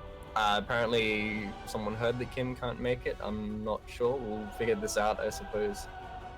It's all up to the admin, of course, at this point. Speaking of which, Bloody Rafe is doing a bloody good job at sorting all this out tonight. There have been a lot of issues, so good on her for dealing with all this. We literally could not do this without her. Oh yeah, that passion. She is one of the best admins in StarCraft. Don't worry, Scary. You're still up there. Still love you too, man. Yeah. But yeah, Blood just puts in countless hours for this game.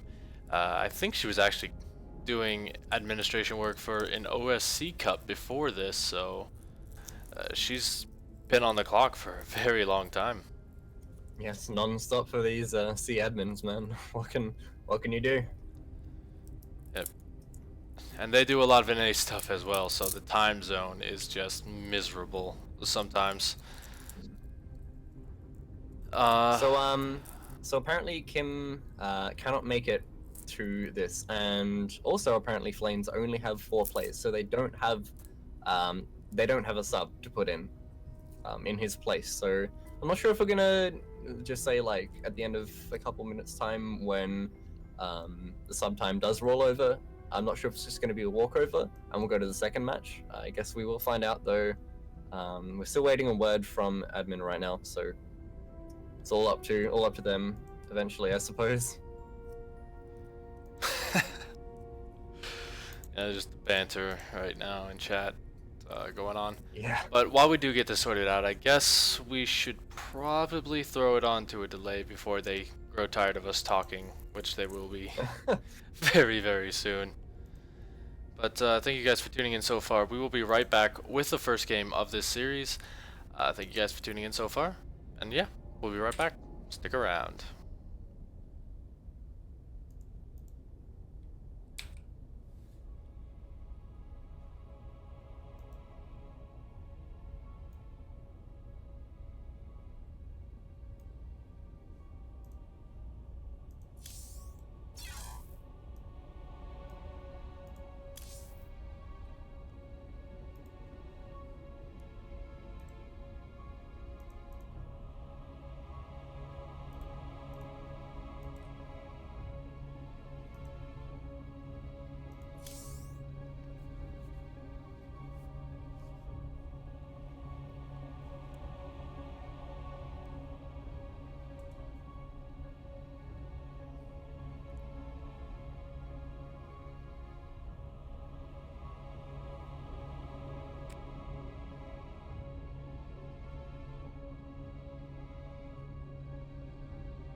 Hop right back into it, ladies and gentlemen. We thank you for your patience. We have figured it out. Hunter X is going to play a doubleheader here. Yeah, so Flames player was not able to make it. Because they don't have a sub, of course, we are just going to have the second player play twice, I suppose. So, I mean, we are in this match. It's going to be a ZVZ instead of our planned ZVT. Huh? So you want to get these intros underway, Mr. Person? No, but let's do it anyway. Spawning in the bottom left right position of this map, it is Asmer. Going for a cheeky early pull 13-12 by the looks of it, but on the other side, man going with a little bit more defensive build, he is the green Zerg player playing for Team Flames. He is Hunter. XX. Just one more X and this wouldn't be a family-friendly stream. Oh dear. Well, this is going to be a hatch first out of Hunter. Maybe not expecting this out of his opponent here. But either way, I mean, it is possible to defend stuff like this off of the hatch first. He's just going to have to have some really crisp decision making. Indeed. Like, the big point about getting this really early spawning pool is just to put on a little bit of pressure on that hatchery, if it is a hatch first. Obviously, it works a little bit better. And so he's probably just going to get about 6 lings, and from there, just kind of tech up a little bit, put the pressure on, try and just keep the momentum on in his favor, and then behind it probably just drone up, throw down his second hatch of his own. And we do have these 6lings gonna head across the map right about now. Speed is also started, so he's gonna have quite the advantage in that for a little bit.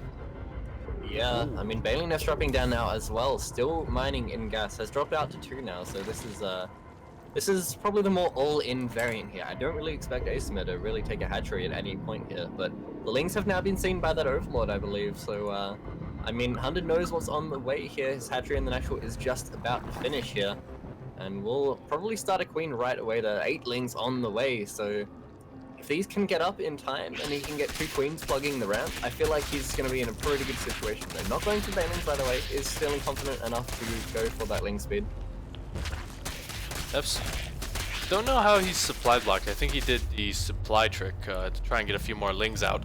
But so far, he did a little bit of damage to the hatchery, but he's being very passive here. Gonna wait for some banelings to morph before he really tries to do anything. And from now, it's just determining whether Hunter can defend. Like you said, if he can plug up that ramp, he's gonna be in a good position. Because it is more of an all-in, so he can lose this base and still be ahead, but losing that queen though is very nice. A little pick off. Now Hunter has to be careful. His speed is not done, and that was a bad hit right there. Yeah, I was about to say this is a pretty good position for Hunter. That Baneling hit was kind of massive there. There is a spine done in the main, which is very important. It means that no Banelings are going to sneak into the mineral line there, but even still, 16 more Zerglings on the way. Link speed about to finish up as well, and this hatchery has stayed alive. It's above half HP here. Spine even moving forward here to the ramp. A couple Banelings morphing up top, and link speed almost done. For Hunter now, this is such a good position from him. I feel like this is held very, very easily, and he didn't even take any drone damage. Yeah, Hunter is up 5 drones. Just has to be careful here. The Baneling hits getting relatively decent, you know, especially considering that Asmer is putting all of his money into lings. So really, he's held for the most part, and Hunter, or Asmer rather, realizes this and just drops down his own hatch at home. Yeah, going back to droning now, but I'm kind of worried it's too late here. Hatchery only half done at home, and I feel like if Hunter just kind of moves out with lings, as he is doing now actually, and just starts droning at home, he can put on the pressure, forcing his opponent to build more units, and as long as he doesn't take an incredibly bad fight with a massive Baneling or something, I think he's going to be okay. He can just go pressure on the map, build some more drones, and then just kind of end the game, because he's just ahead in all ways right now, honestly. Yep, again, has to be careful for those Baneling connections. Gonna try and pick them off with a couple of lings sent forward, but no dice right now. So from here, Hunter is pretty much setting up a small soft contain. You know, he's got his lings, offering a lot of Banelings as well. So it's all gonna come down to micro at this point. But Hunter is just getting further and further back. Oh man, that hit. That hit. Yeah, I feel like that was that was such a good hit. There are no Zerglings out right now at all. Getting 10 on the production tab, but there's still not anything here. The drone's being put in the main base, gonna force out the lanes, but a good bait hit on those drones. Can now be targeted down, I guess, with some things coming into the main base as well. And I mean, Hunter just says, this is the time, man. I have 28 drones at home. I have good natural saturation. Even gonna be able to take the third right now if he wants to. And he's just gonna go for the killing blow. So many lanes on the map right now. Yep, great Baneling hits once again. These Banelings gonna go straight up the ramp, gonna try and kill off these very, very weak drones. And even pulling them there, very smart play out of Hunter, forcing them to come together, but those Banelings do go off on some other ones. They're so weak that these Zerglings are just gonna come in and clean up. So Hunter, I think, has done it. I think he's gonna take this game. Yeah, this has been a very convincing game from Hunter actually. Some reinforcing lanes will come out now and push this back. But even still, I mean, a roof run at home on the way. For Hunter, he has a very good saturation compared to his opponent, who has 6 workers right now. Absolutely ridiculous. He's trying to get back, I suppose. Going to move some lanes out right now, force his opponent to make more army units. But even still, the army is so much bigger for Hunter, who now has roaches on the way. I don't see him losing this game, honestly. He's just so far ahead. He has full map control, and with these roaches coming out, Asmer just doesn't have the production to get enough lings to kill him off. And then with that, Zerglings going down, GG is called, and Hunter will take game number 1 for Flames. Yeah, it's good old ZVZ. A lot of people don't really like it, but I love it. I mean, ZVZ, man, it's great. I love it personally. It's great. I just love seeing the high action fast-paced games. Indeed, so they go up 1-0 in this best of 5 series, and Hunter is actually going to be going on because he was the second player, had to sub in for his first player. So yeah, we get to see Hunter once again, and I would really love to see what he does in PVZ, because it's such a different matchup than ZVZ. Yeah, definitely. So just trying to get the players in here. Will be Art Service against Hunter, of course, in this game. Not sure where Art Service is. I'm gonna try and find him now, but hopefully we can get him in. Yeah, he might be under a different name somewhere, but I do not see him at the moment.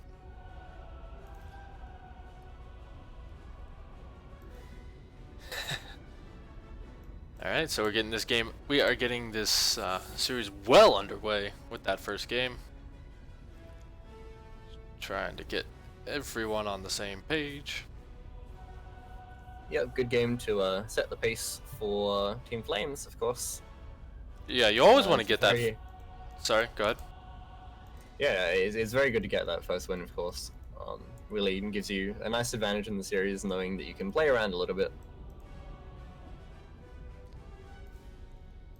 Indeed, indeed. We got one player. And we got the second one. Possibly. Yeah, we're just trying to find the players. At the moment, it'd be another ZVZ for Hunter X, and I don't know. I think you could give him a run for his money, but it'd be pretty close with the plays he made in that last game. Yeah, I don't know, man. Well, there are jokes going on in the chat right now about me playing this guy. I don't know, man. I mean, me listening to you cast the game while I play, it's a little bit of a little bit of an advantage. Just a little bit. I mean, you're gonna need every advantage you got. This is Hunter XX. Yeah, man. But, yep. We're just going to be waiting on this player once again. Apologize for the delay. Sometimes players have a little bit of difficulty getting into the server. Sometimes, yeah, I would give away all your strategies. Like, just to make it fair, I'd be casting the game, and then I would have to type out what I've been saying, so it'd be like closed captions. No, you have to cast the game, right? You cast the game with me listening, but you're allowed to lie. There you go. Yep. Oh my gosh, he just made 17 characters. Characters. He made. He just made 17 carriers and the 4-minute mark. Oh my gosh, Snow is gonna die like a little person. 3 minutes into the game, well, there are 10 meters on the production tab. I've put down like 15 spore crawlers. Then he comes across the map with a roach push. I'm like, well, what did I just do? Yeah, pretty much. Just make a bunch of hydralisks. And, yeah.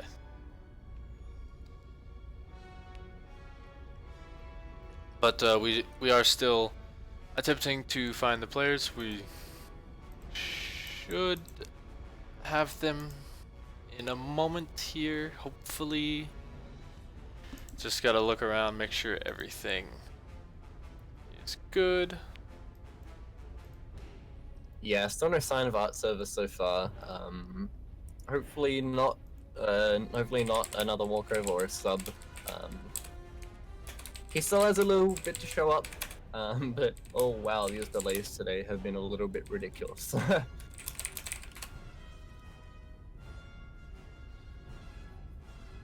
Yep.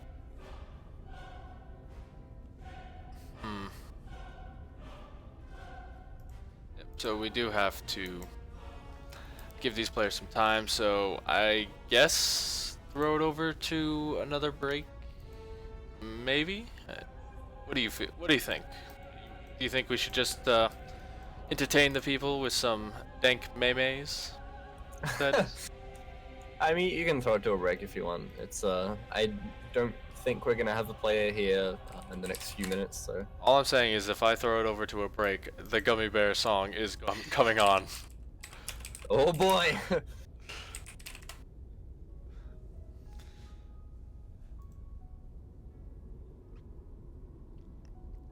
But, alright, we are going to throw it on to a small, very small break.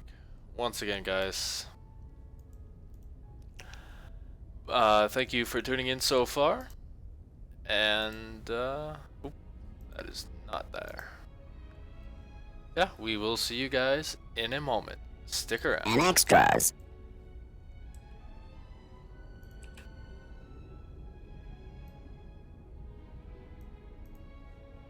Oh, I'm a gummy bear. Yes, I'm a gummy bear. Oh, I'm a yummy, tummy, funny, lucky gummy bear. I'm a jelly bear. Yes, I'm a gummy bear. Oh, I'm a moving, grooving.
Okay, I'll give you guys some real music for having to put up with that.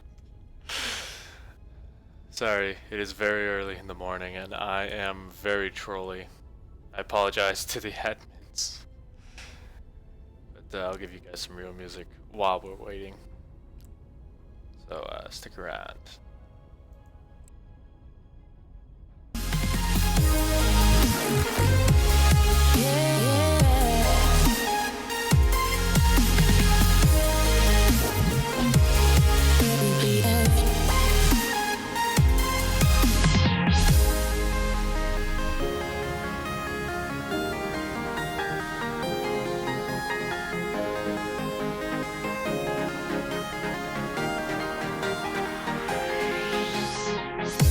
You're paranoid. You claim this love that you never started. You once destroyed a broken heart that was already shattered. Holding on to what we have, you take us to the edge and back. Holding on to what we have, you take us to the edge and back.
Alright, ladies and gentlemen, we are back.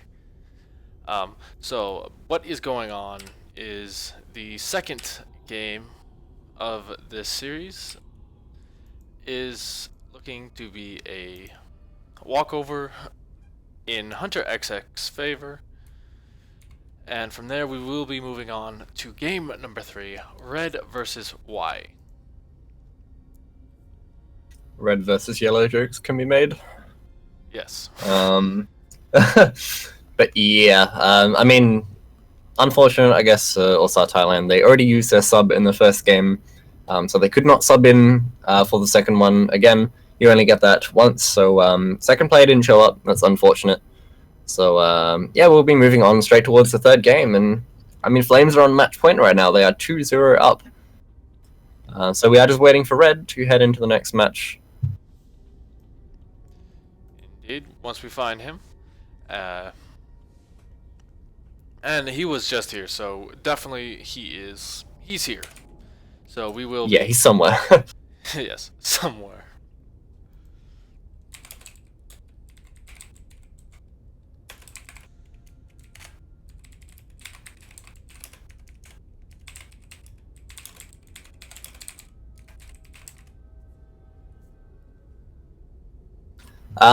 So just working on getting him in the lobby right now. He was on a few minutes ago. Actually, he he was joining the lobby a bit preemptively into the second game when he wasn't playing. Y has been sitting here waiting very patiently, so props to him, making our life a lot easier. But yeah, Red not showing up just yet. He was just here, so hopefully it shouldn't be long. Yeah, definitely. He probably just went away for a second so that he could get some food before his match.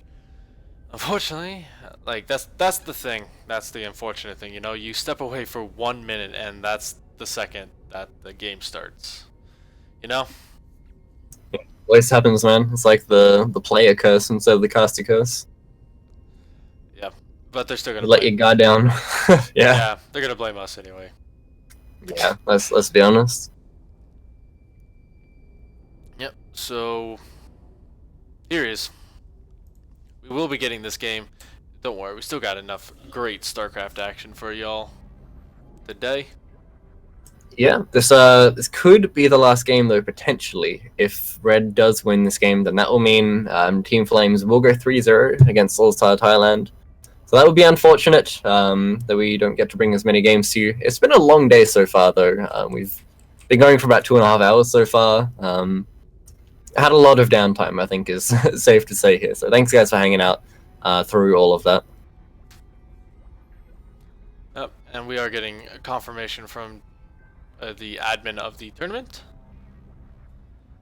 He's here. He's just not in our little chat channel. Yeah, can't invite him, unfortunately, if he's not in the chat channel. Well, it's a little bit of an issue, you know. We could hunt him down and just like go to where he lives, kick down his door, and say, "Play StarCraft now." Oh boy. But something tells me that would not go over well. Something tells me that'd be a little bit illegal. It depends on what country they're in, you know. I suppose. But yep. Just getting him into the chat channel now, ladies and gents. So we will get this game underway. It is going to be a PvZ on Van Nuys Research Station. So, Bossman Snow, what do you think? I think it's going to be awesome. Haven't had PvZ tonight at all. It is one of my favorite matchups. Second to ZVT.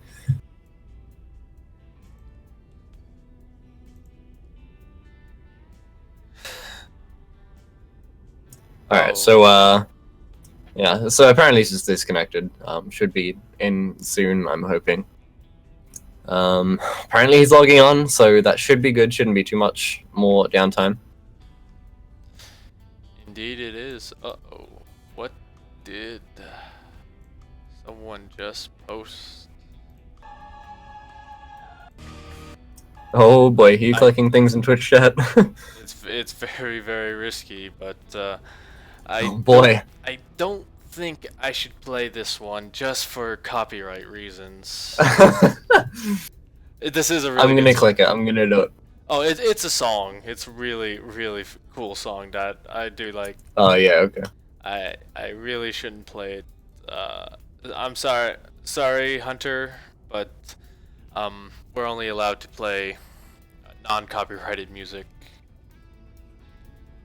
Although they didn't. You played StarCraft well, but still.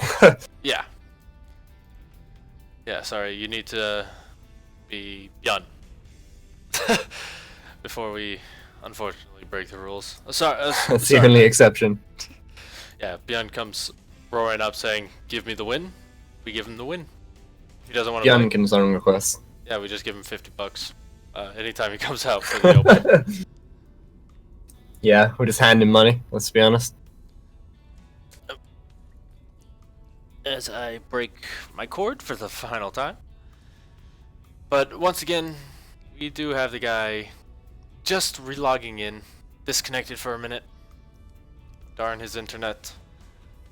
We should send one of his other teammates out there, just with one of those satellite things, so that they can hold it up while he plays on the roof. Yeah. If he drops in the middle of the game, we'll know it's because his satellite is dead. He fell over. His arms got tired. Yep. So you got to find a really good friend for that. You know, just need someone Yeah. who can last about 20 minutes, and just cheese. Just keep cheesing. Nice. Still no sign of Red though. Not sure what's taking so long. He did disconnect a little bit, so hopefully we're not having any internet issues. We'll see though. Yep, you should be here soon. Soon.tm. That is the truth.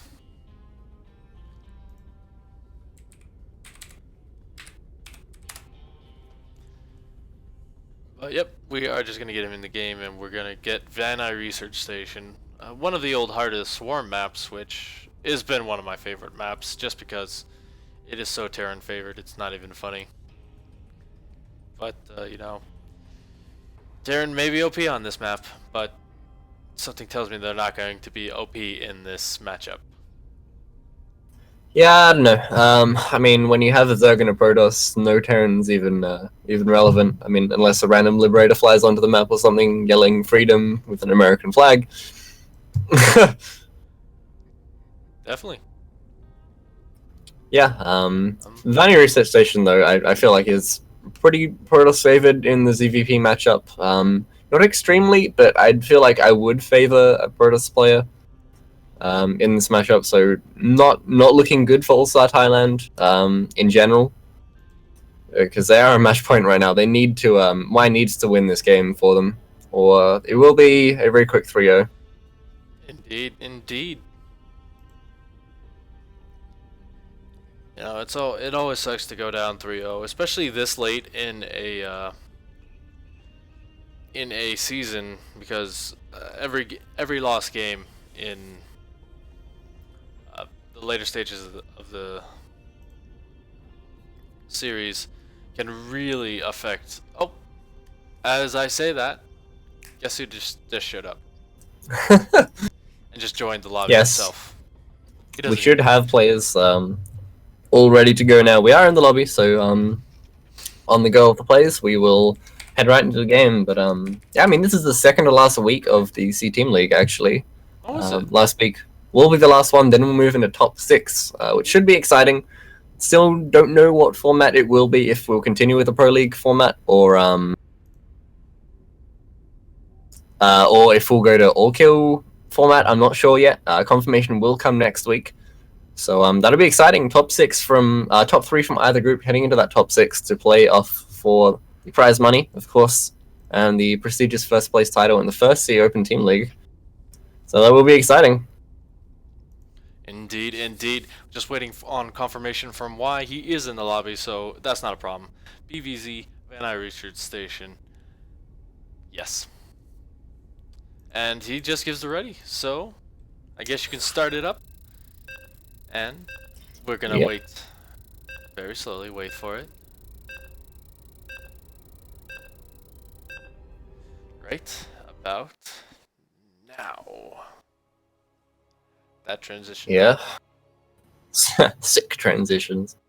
Heading into this game, though, we'll be on Vanny Research Station here. Spawning to the top of the map, he's the red Protoss player. Needs one more game to close this out for his team. Playing for Team Flames, it is red. In the red trunks, of course. And his opponent in the blue trunks, weighing in whatever a Zergling weighs. It is Y. Looking to take the game and the series for his team. Needs to do it 3 times in order to do that. But, you know, he can do it. Y is... Yeah, I believe. Yeah, he's one of those players who definitely has that feel about him that he is just going to bring out the best. And his best right now is going to be throwing down a hatchery on the low ground. So definitely going to be a bit more aggressive, it looks like, with his expansions. And we'll have to see if Red takes advantage of this, you know? Protoss just has so much in terms of taking advantage. Yeah, I mean, we'll see. This is something we actually saw a lot prominently in Heart of the Swarm when maps like Vanny, even early Legacy of the Void, when I believe it was Orbital Shipyard, I want to say, maps like Ducks Towers as well. Zergs would often take that third base or the forward base as their natural, then either expand outward and forward or just take their pocket natural later. This still allows you to get some creep spread going. Means you can pretty much take a free third base after that as well, with no worries. So I like this decision to go back to this on a map like Vanny. Yeah, I mean, behind this, Red isn't really going to be aggressive as of right now, because he does have a pretty safe build in terms of the wall off, but he doesn't really have much else, you know? He's just kind of walling off, keeping himself safe, not really going for anything too drastic. So behind this, we do have Red getting his Nexus up. It's almost complete. And yeah, it's looking to be a rather standard game. Yeah, very typical builds coming out of either player so far. Red, I mean, White has taken 2 drones off of gas here, only mining 1. Kind of tells me he might want to go for some sort of delayed evolution chamber into maybe Zergling drops, maybe a fast +1 melee is very prominent in this matchup so far. Or, at the moment, rather. Can I just say this Twitch chat is incredible? I love this stuff. I mean, Best I'm getting a little bit distracted by it, but still. best Twitch chat C. I can't say NA. Yeah. But yeah, we do have this Adept coming across the map. He doesn't have a buddy, so he's pretty much gonna drown in a sea of Zerg if he's not careful. I'm gonna try and get some scouting information in. I don't see him getting too much else done, unless he's like the god Adept. But Kills the Zergling, kills the drone. I mean, okay damage so far. He's gonna get another drone. Ooh, never mind. Nice morph.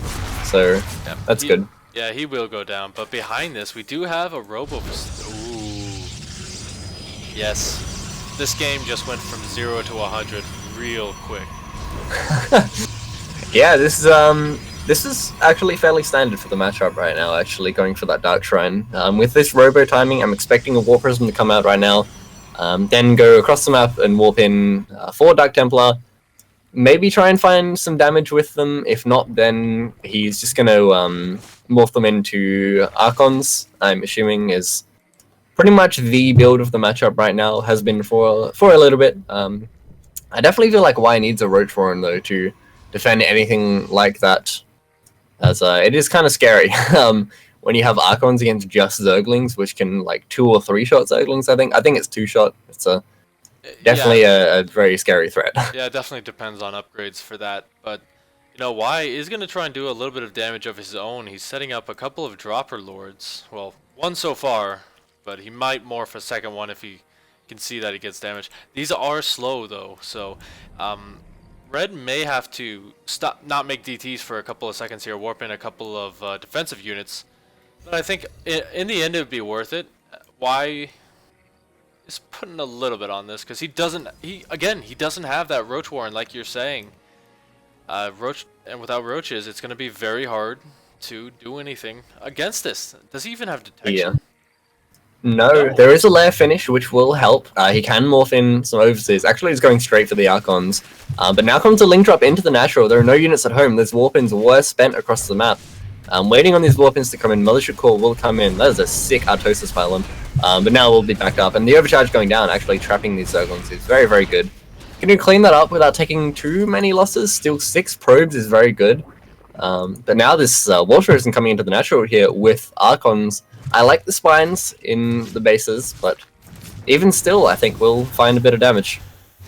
Yeah, the Zergling's going to try and get right on top of this, and they're just going to melt. As you can see, a lot of red Zerglings there. A few more go down, and I mean, he's starting his Carapace upgrade so that he doesn't get 2-shot there, but again, without some sort of range damage, you're not going to do well against Archons. You pretty much need to kite with light units against them. And I mean, he does have his Hydralisk Den down. I don't know if Red knows it yet. Ooh, that was bad, actually. Yeah, you really need to keep that Warp Prism alive with something like this. Otherwise, the Archons are just gonna die. Like, even with Zerglings here, you get a surround with Lings, and then this happens. Sure, it kills a lot of Lings, but very, very nice pickup though. Man, we're going way back with that one. These days, it's all the "look at the supply" memes, but you know, not anymore, dude. I was about to do a very racist impression. I will not be doing it. I have spoken with my lawyers in 2 seconds, and they say no. So yeah, behind this, it does look like Y wants to do another small drop, and I think that's kind of his game plan. Keep Red at home defending with these small drops in different locations, but I think it's just way too easy for Red to defend. You know, he's even so confident that he's going across the map with a nice push, and you know, Y doesn't really have that much at home yet.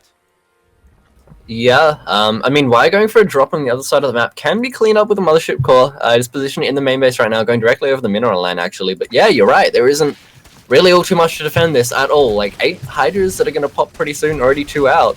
But still, this Archon here is very important to get some damage down on the Zerglings. Does go down, though, but a lot of charge loss here to deal with these Lings. This is so scary. Yeah, Red is just going to start cleaning up this army. 5 more Hydralisks and 12 Zerglings is all that he can afford left.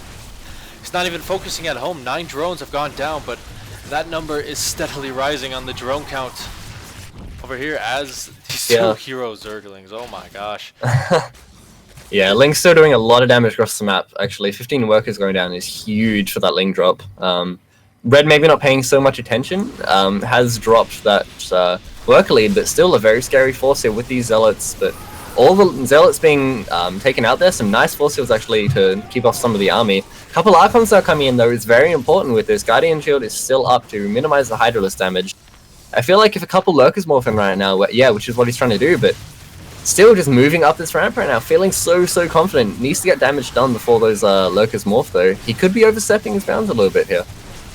Yeah, I do like that he tried to force the defensive warpins at home, but this might be an overextension. It's going to be very close. Not focusing down the lurkers as well, and this push will get cleaned up. But I mean, again, at what cost? He's lost so much. Yeah, that was going down. Yeah, that was actually really bad for Red there. I feel like he definitely overstepped. He could have just gone home. Obviously, taking 16 probes worth of damage there was very bad. Still trying to chrono out some more probes to get that saturation down. Still no third base though, out of Red. He's very much all in right now. So, I mean, I feel like he needs to get something done here. Just going in with some Zealots, some more Dark Templar as well into the natural here. Picking off whatever he can at this point, but the Overseer comes in, the Warpism is almost getting targeted down, but these Dark Templar are doing much damage to the Hydras. Yeah, not that many Hydras left. Lurker's gonna have to come in here and defend, and which they will be able to. DTs, once you know they're there, they're pretty squishy, but I mean, they just do so much DPS in the meantime. And even this Lurker, not really doing too much. And now he's out of position, he's gonna go straight for the spawning pool. This is just this is just a massacre on all fronts. Yeah, I said Red was very far behind in this game now, but this harass is exactly what he needed. Getting that spawning pool is very important, of course. Keeping these Dark Templar alive, of course, his natural base might even go down, or I guess technically third base. And yeah, it's gonna fall. Not enough there, actually. That's a huge base snipe. That DT just got stuck on the Zergling. That's kind of funny. But yeah, I mean he can't really deal with those lurkers, and the War Prism will probably go down here. In all honesty, DTs though, they just did so much work. He wasn't focusing him down. Even gets one out there just to kill off the queen. So he's just getting so much value from his units. Yeah, so many workers from both sides have gone down this game. This is so scrappy. We're at the 11-minute mark, but if you look at the supplies, it's not even like... You wouldn't even think that. Like, 2-base Protoss still at the 11-minute mark, 2-base Zerg even at the 11-minute mark, taking that third base now, or retaking the third base. It's 12-9 in terms of army count. Yeah, this is a bit ridiculous. Yeah, I mean, both these players are really going at it hard. Just this has been a game of harassment, you know? I'm actually just laughing. Like, I don't even know what to say. I've never seen this before. The supplies at this game. Red now getting that Templar Archives down to try and spend some of his gas that he's banked up. Might go for Storm, as it is a Ling Hydra army. Hydras, of course, if you blanket a Storm on them, they get shredded. A couple Storms will do it against them. So could just be for Archons, of course. Archons are extremely strong against Ling Hydra as well. Yeah, interesting to note as well. Still no upgrades on the map for Red. He's still on 0-0 as Y starts to macro up once again. You know, he's still focusing on units because he's fearing a kind of follow-up attack, but he's floating a lot of minerals. He just does not have the larva to really produce. All his queens got taken out, so he can't really do too much. Yeah, I mean, what can we say about this game, man? I mean, third base is done for the Protoss, which is very good for him. If he can get some probes over there right away, but another link drop into this natural base. These link drops have been doing work this game, actually. Really not positioning any units there, has Red really at all. Yeah, I mean, the Mothership Corps are going to come in and clean this up. Gotta be careful, though, because a lot of Zerglings put together can take out an Immortal if you're not careful. And that is very expensive to die to a bunch of Lings. But yeah, I mean, he hasn't really moved his army around. He's always been focusing on his third location, keeping himself very exposed. Really, all he has to do is throw down a forge and get some cannons down, and instantly the drops will stop. But he's just not doing that. And behind this, Y is now in a brilliant position in order to just macro up at home. Yeah, this fight though right now, this push from Y is really going to be the determining factor of this game. Like, whoever can take the better fight here will win the game. That is a lot of lurkers though. Needs to not move into that. We'll split up. There is an observer alive, but ooh, Sentry's getting very low here. Archons can deal with lurkers as well, and there's nothing to buffer for these. Yeah, he really should have waited for the Hydralisks in the back. Now the Hydralisk's gonna get taken out. May get the Sarkon for his troubles, but no, he's not gonna get it just yet. And I mean, at this point, Y is just throwing units away on the other side of the map. It is a bloodbath. Yeah, oh, no. that Archon micro, keeping it alive on like 20 HP or something ridiculous. That was kind of cool. But yeah, I mean, that wasn't such a bad fight, I suppose, for Y. I mean, at home, he still has a worker lead here, getting more workers towards his newly made fourth base as well. But third base now saturated for Red as well. But yeah, I mean, no upgrades still, I feel like, is a very important factor for Red. I mean, those upgrades are just so important. His Zerg opponent is getting 1-2 upgrades right now, getting that +2 carapace as well as +1 melee. He already has +1 range as well, +1 missiles, which is very important. So just taking every advantage he can on upgrades right now. Indeed. You know, Red really hesitant to move out on the map now. Y pretty much has control of everything. But I mean, Red's gonna try his luck. He's going out a little bit further. I still don't know what to say about this game. Another Yeah. another Ling drop going out, and this War Prism might get sniped for the third or fourth time. Yeah, this game is ridiculous. We're at 15 minutes in this game, and the highest supply we've gotten up to is why is that right now, which is not even 140. It's a little bit bad, but I guess we're gonna see how good these armies are gonna be against each other. Charge lots, I feel like, are very good against the Ling Hydra composition. They don't die very quickly. Against Hydralisk, against Lurkers, they can be kind of troublesome, but why surprisingly doesn't have any Banelings? If you see charge lots, typically you'll just get some Banelings and say, here are my Banelings, if you charge into me, you're going to die, type thing. But Nidus Worm harassed right now is very, very cool to see. Just really trying pretty much anything to Yeah. get himself in this. Yeah, and I mean, he doesn't even have his whole army back there. He's just taking a very big lead so that he can divide his units. Can't fight into the Lurkers, though. That's a very good position for him. And now he sends the units across the map. I don't know how Red's going to defend this. His entire army is over here. Base trade time? Photon overcharge, photon overcharge, photon overcharge. I'm hoping he hears me soon. Yeah. Oh no. Yeah, just letting units walk in, actually. No, getting a couple overcharges down. Needs to move the Mothership Core, though. Just lives. Meanwhile, on the other side of the map, the Lurkers are actually doing a good job of taking out this Protoss army for the most part. The Zealots have melted down, but Immortals and Archons do a very good job of taking out the Lurkers. But still, reinforcements just cleaning this Protoss army up, and is why really going to win this game? What is happening? I don't know. You can't even say anything's OP in this game because literally everything has just been so underwhelming. But yeah, he's gonna move across. Yeah. He's gonna move across the map, and there's only 2 charge lots at home. Yeah, Zealots into the 4th base will take out a good amount of drones here, forcing the army back as well. Some Lings going into the 3rd base of Red, though, is going to take out a couple of Zealots defending here and get a couple of probe kills here, but more Zealots being warped in will pretty much force this off for now. Another War Prison going into the natural of Y, though, going to warp in a couple more Zealots, most likely see what damage can get done. Already 2 spines in the mineral line, though, and this game is just all over the place. What can we say about this, man? This is ridiculous. Yep, but we're in it for the long haul, ladies and gents. And from here, you know, it's kind of stabilized a little. Still just going to see small harassment around the map. The War Prism going to get taken out for the umpteenth time. But yeah, Red still hasn't even dealt with this Nidus Worm. He's not really paying attention to it. He's starting to get a good amount of Zealot Archon up, which is an old, kind of an older strategy that has come back into popularity. But he's gonna get this second Nexus. He's gotten 13 drones, or probes rather. They're like electronic drones.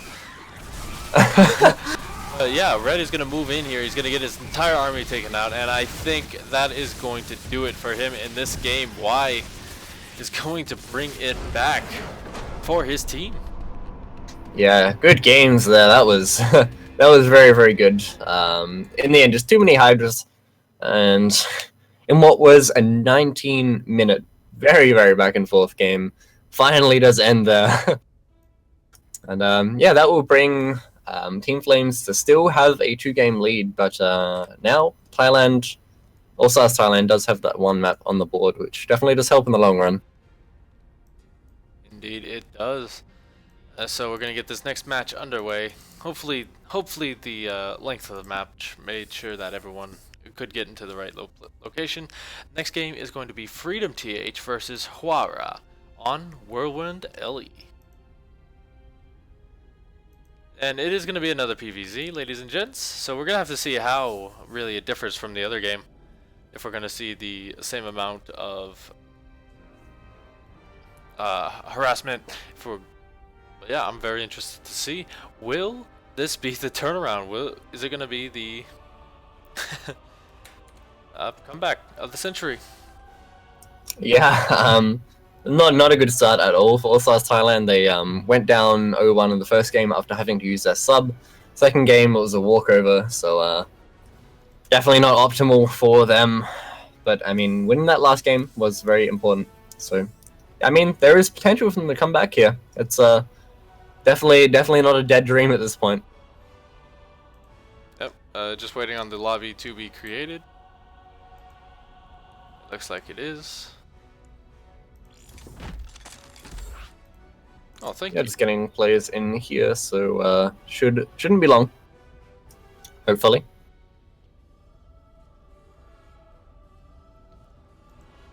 Yep. Entering the lobby now. Looks like we have everyone. Man, I don't know about you, but I am very tired right now. I had 6 hours sleep last night. It was pretty great. Currently nearly 10 p.m. here. I can imagine it's like 5 in the morning for you or something ridiculous. So Yeah, I'm definitely. you're probably more tired than me at this point, and that's pretty pretty ridiculous. Yeah, I have work in like 4 or 5 hours, so Ooh, it's gonna be fun. that's passion.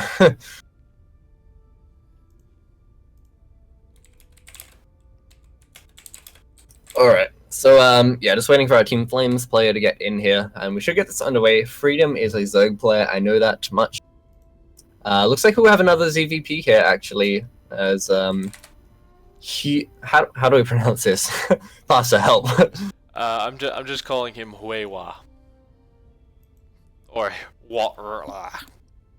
Ours are not your friendly. Ours are not your friend, people. Huera. I think I think that sounds okay. I think he'd be fine if we just called him Hui. Huera Hui. seems fine. I think that's what we're gonna go with. But not joining this lobby. We are inviting him, but he is in now. Awesome. So gonna get into this as soon as possible. Cool. Yep, PVZ, Whirlwind. If it's a cross-spawn location, I think it'll favor Zerg. If it's close position, I think it'll favor Protoss. But yeah, we'll have to see if we see any kind of cheddar once again. I mean, cheddar. Yeah. Cheddar, the best way to close out a series, you know? Yeah, definitely. I mean, I feel like either way, Zerg will be in a slight advantage. Obviously, cross spawns will be better for the Zerg player, but we'll see, man. We will see. As I mean, right now, All-Star Thailand can pretty much take any advantage that is given to them. Of course, being down 1-2, still on match point here. So if Huera does win this, that will be it. I mean, Team Flame will take the victory 3-1. Or, on the other hand, Freedom can take it down, and we will go to ace match. Yeah. And, you know what, let's just get the introductions out of the way. Let's skip the funny business. Spawning up here in the top left position of the map, representing All-Star Thailand, it's Freedom. Let him ring. And in the cross-spawn location down here to the bottom right-hand corner, playing for Team Flames on match point, is the pink Protoss Huera.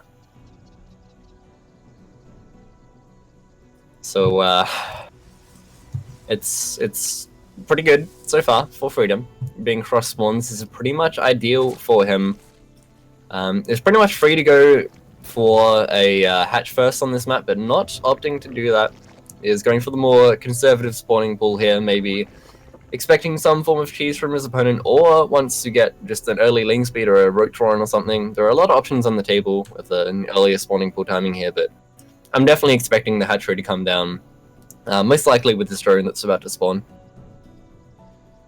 Yeah, definitely, you know. It is possibly the last game of the series, and I guess I can understand why he threw the poo down. The poo down. Pull down. The poo down. It's a poo down, everybody. But yeah. We're tired, man. let's be fair here. Yeah, bad puns come out when I'm tired, but yeah, he's playing very conservatively, you know, looking for that cheese, that cheesy probe, but yeah, he doesn't know that the positions do favor him being the cheeser rather than his opponent. So his opponent's not going to cheese, just going to go for a very standard 1 gate fast expand on the low ground. Yeah, not really switching it up too much, dropping the second pylon on the low ground as well, so no real early tech is going to be hidden here. by Huera. Just going to be very upfront and standard with his play for the most part.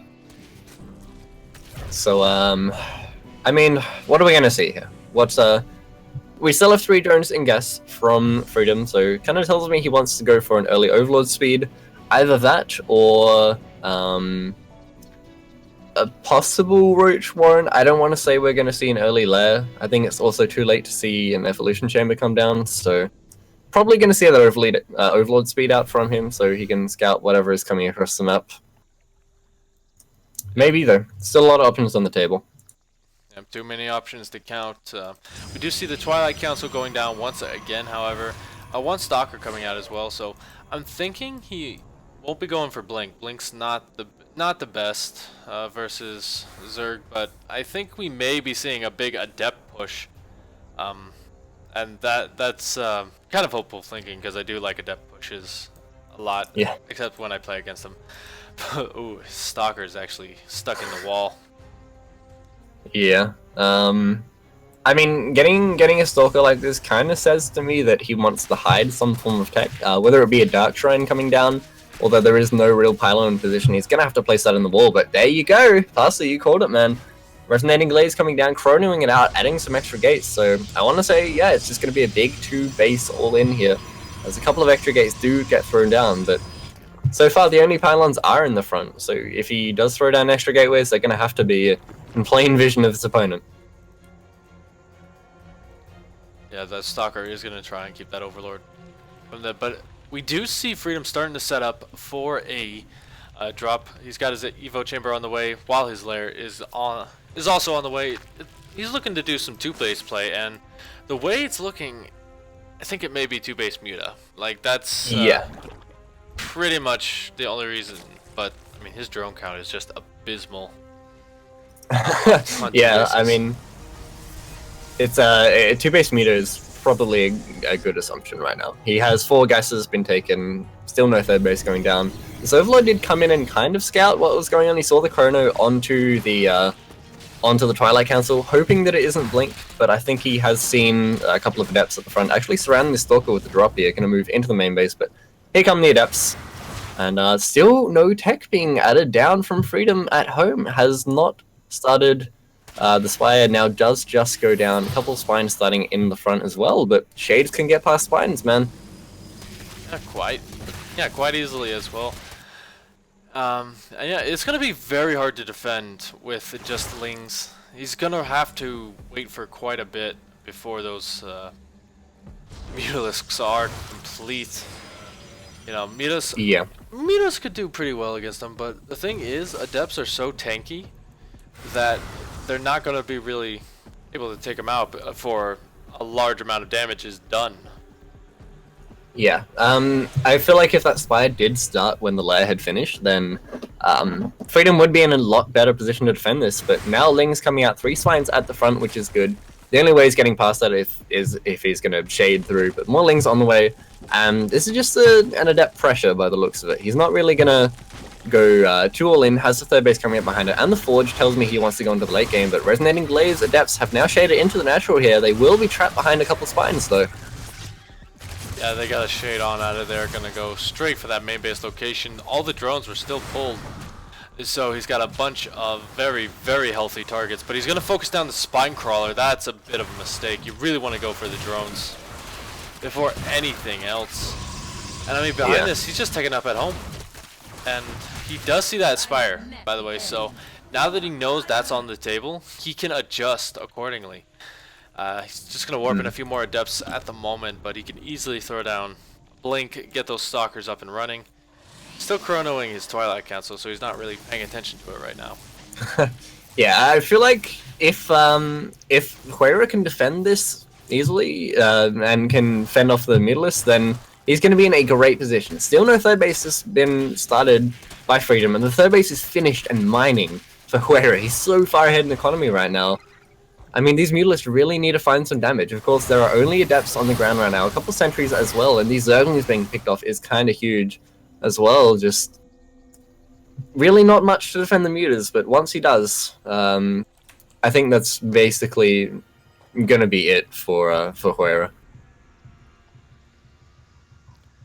Yep, definitely. The Stalkers are in position. Blink just starts up. He's got +1 on the way. He's just hitting all of it. He's just hitting his timings very well. The Stalkers gonna shoo this away. Not gonna get one just yet, but it's only a matter of time before a Muta goes too far out in the open. And I mean, honestly, he's committing hard Go to it ahead. too. So go ahead. yeah. I feel like, honestly, Freedom has missed his damage window for these Mutalists. Like, there are cannons in all the bases now, 2 in each base, I believe. As a lane drop does now come into the main, but sees the cannon there as well. And I mean, Huera is set up very, very well against these Mutas. He just kind of sat them at the back of the natural for a little bit, didn't really go in. There was definitely a window of opportunity there for them to do damage, and he just didn't capitalize on it here. But very, very unfortunate, as I feel like from now, Huera is going to take out this game fairly convincingly. Muta's in the main, taking out cannons is nice, but I mean, Probe's just going to be pulled, honestly. There's not really too much more that they can do. Maybe getting at a Nexus, actually. That would be very nice. Yeah, that would be a beautiful pickup. Blink still is not done, so these Stalkers have to go the small way around.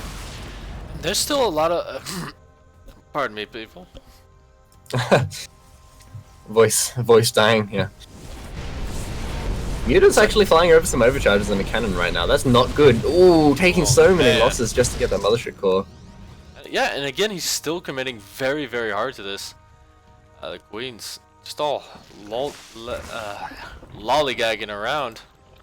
I mean, Still no third base though from Freedom. That's so bad. He sniped the main base of the Protoss, but honestly, it doesn't really matter that much. A 2-base Protoss against a 2-base Zerg. I mean, we all know who wins that, really. Oh, the ball's out of Huera. That's just never good. that pause.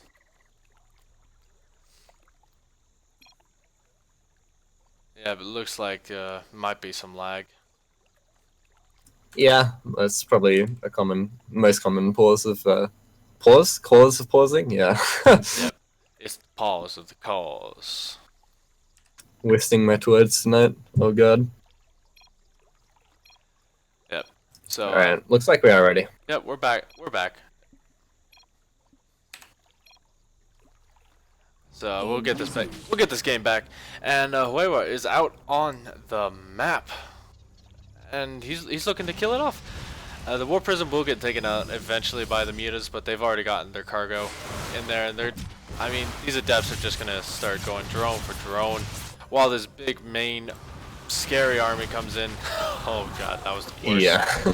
That was not good, but you know, still, I don't really think Freedom has enough to defend this. I mean, there are a lot of Ling Muta here with the spines as well. Will be very important. Good force shields to kind of section off some of the Zerglings. Gonna move some army up here, and Huera is sending some units over to the potential third base location, but there is no third base there. Huera is thinking like, what the hell, man? You really don't have a third? But that is still, yeah, it is a lot of Mutas. Needing more Stalkers to push up here, but I mean, he's just gonna keep warping Stalkers, I guess. Still, there's a scary number of Spine Crawlers still. It's very hard to push up there. Yeah, and the biggest problem is he just sent the Mutas across the map. I mean, they'll get something done, but they won't really, like, in a base trade situation, it's going to be Huewa all the way. But yeah, he doesn't know that the Stalkers, or the Mutas rather, went across the map. Now he can tell because those guys just went down so quickly. Gonna blink right on top of this though. Muta's gonna come in here, gonna take out the cannons, gonna get as many probes as possible before this game ends. But I don't think there is enough for Freedom to take this game. Huewa is gonna move up the ramp, and he's going to move up to victory. Eventually. Yeah, I mean, I guess Freedom wants to try and go for a base trade here. He's sniping Nexus here, which is very nice. He has a lot of Mutas still. Knows about this base on the left as well, but I mean, all his buildings are just gonna kind of die. He's trying to start more Spine Crawlers in the main base, but honestly, it's just gonna be too late. There's really nothing that he can do at this point. Sending the Mutas home as well, feeling like he needs them at home, but a number of Mutalists cannot fight that amount of Stalkers, even with a couple of Zerglings on the ground with some support. I really don't see Freedom winning this game, sadly, and I think Huewa is going to be the one to take it out of here, as we have the last fight. Yep. Yeah, definitely. And the biggest problem was he stayed on metaTech for such a long time. Huera just had the perfect counter to it. GG is called, and Flames will be the victor in this best of 5 series. Yeah, not taking that third base there really hurt our Zerg player Freedom in that series. Staying on 2 base for so long, I guess that really is the the meaning of 2 base Mutalisk. But yeah, it's unfortunate there for All Stars Thailand. They did put up a good fight, but yeah, did get taken out 3-1 there. So congratulations to Team Flames. They will take that series. I mean, we've had a lot of downtime today, but we've had some good games. Definitely have had some good games. Definitely did. So that is going to be it for us here on for the SEA League, and I think we should get our personal brags out. So, Mr. Snow, where can we find you on the internet? Well, if you guys want, you can go ahead and follow my Twitch and Twitter, both at SC2_Snow. Will be very much appreciated. I usually tweet out whenever I'm streaming or I'm on a stream or casting something, so you guys can go ahead and follow that as well. Also, I'd like to mention to follow this channel, to stay tuned for some more C Team League action. We'll be heading into the last week before the finals coming up. So definitely stay tuned for that. And then top 6, of course, will be very exciting. I got some good stuff coming. The best teams throughout the league will be playing then, so definitely more good games. So be sure to stay tuned for that. Also, I would like to mention tomorrow for you Australia C players, there will be the ANZ Cup heading on tomorrow afternoon. We'll start at 12 p.m. Australian Eastern Standard Time, I believe. So definitely go ahead and check that out. I'm not sure where the stream will be, but definitely stay tuned for that on Team Liquid or whatever. So it's going to be an exciting day. And ladies and gentlemen, if you want to find me, you can find me right here on Twitch, twitch.tv/pastor2300. You can follow me on Twitter if you want. I usually just post out when I go live for these kind of events, and also just, you know, anything that's on my mind, which is a very, very dangerous thing for me to have. But yeah, thank you guys for tuning in, and I think Snow, we got to give him one last little thing, you know. I've been doing most of the boy. I've been doing most of the dancing. You gotta join me here for a minute. Oh jeez. What are we putting on? What's the song? Oh, you'll know when you watch the VOD. Oh, great. Okay. He's not gonna know. Oh boy.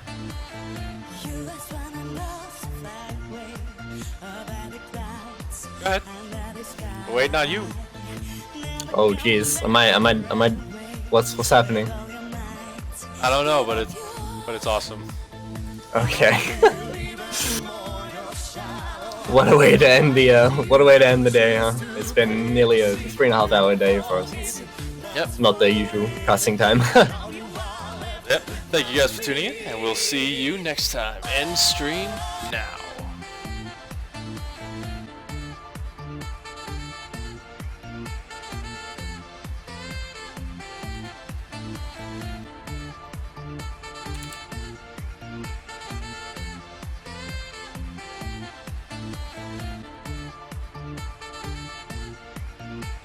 Cool. We good?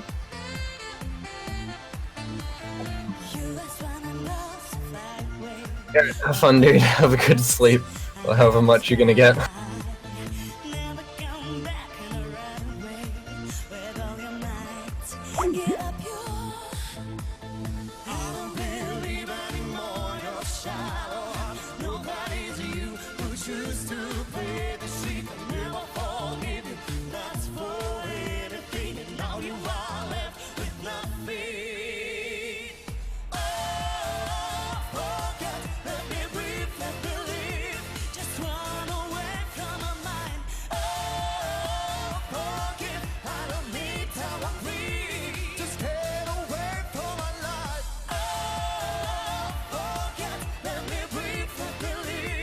Just run away from my mind.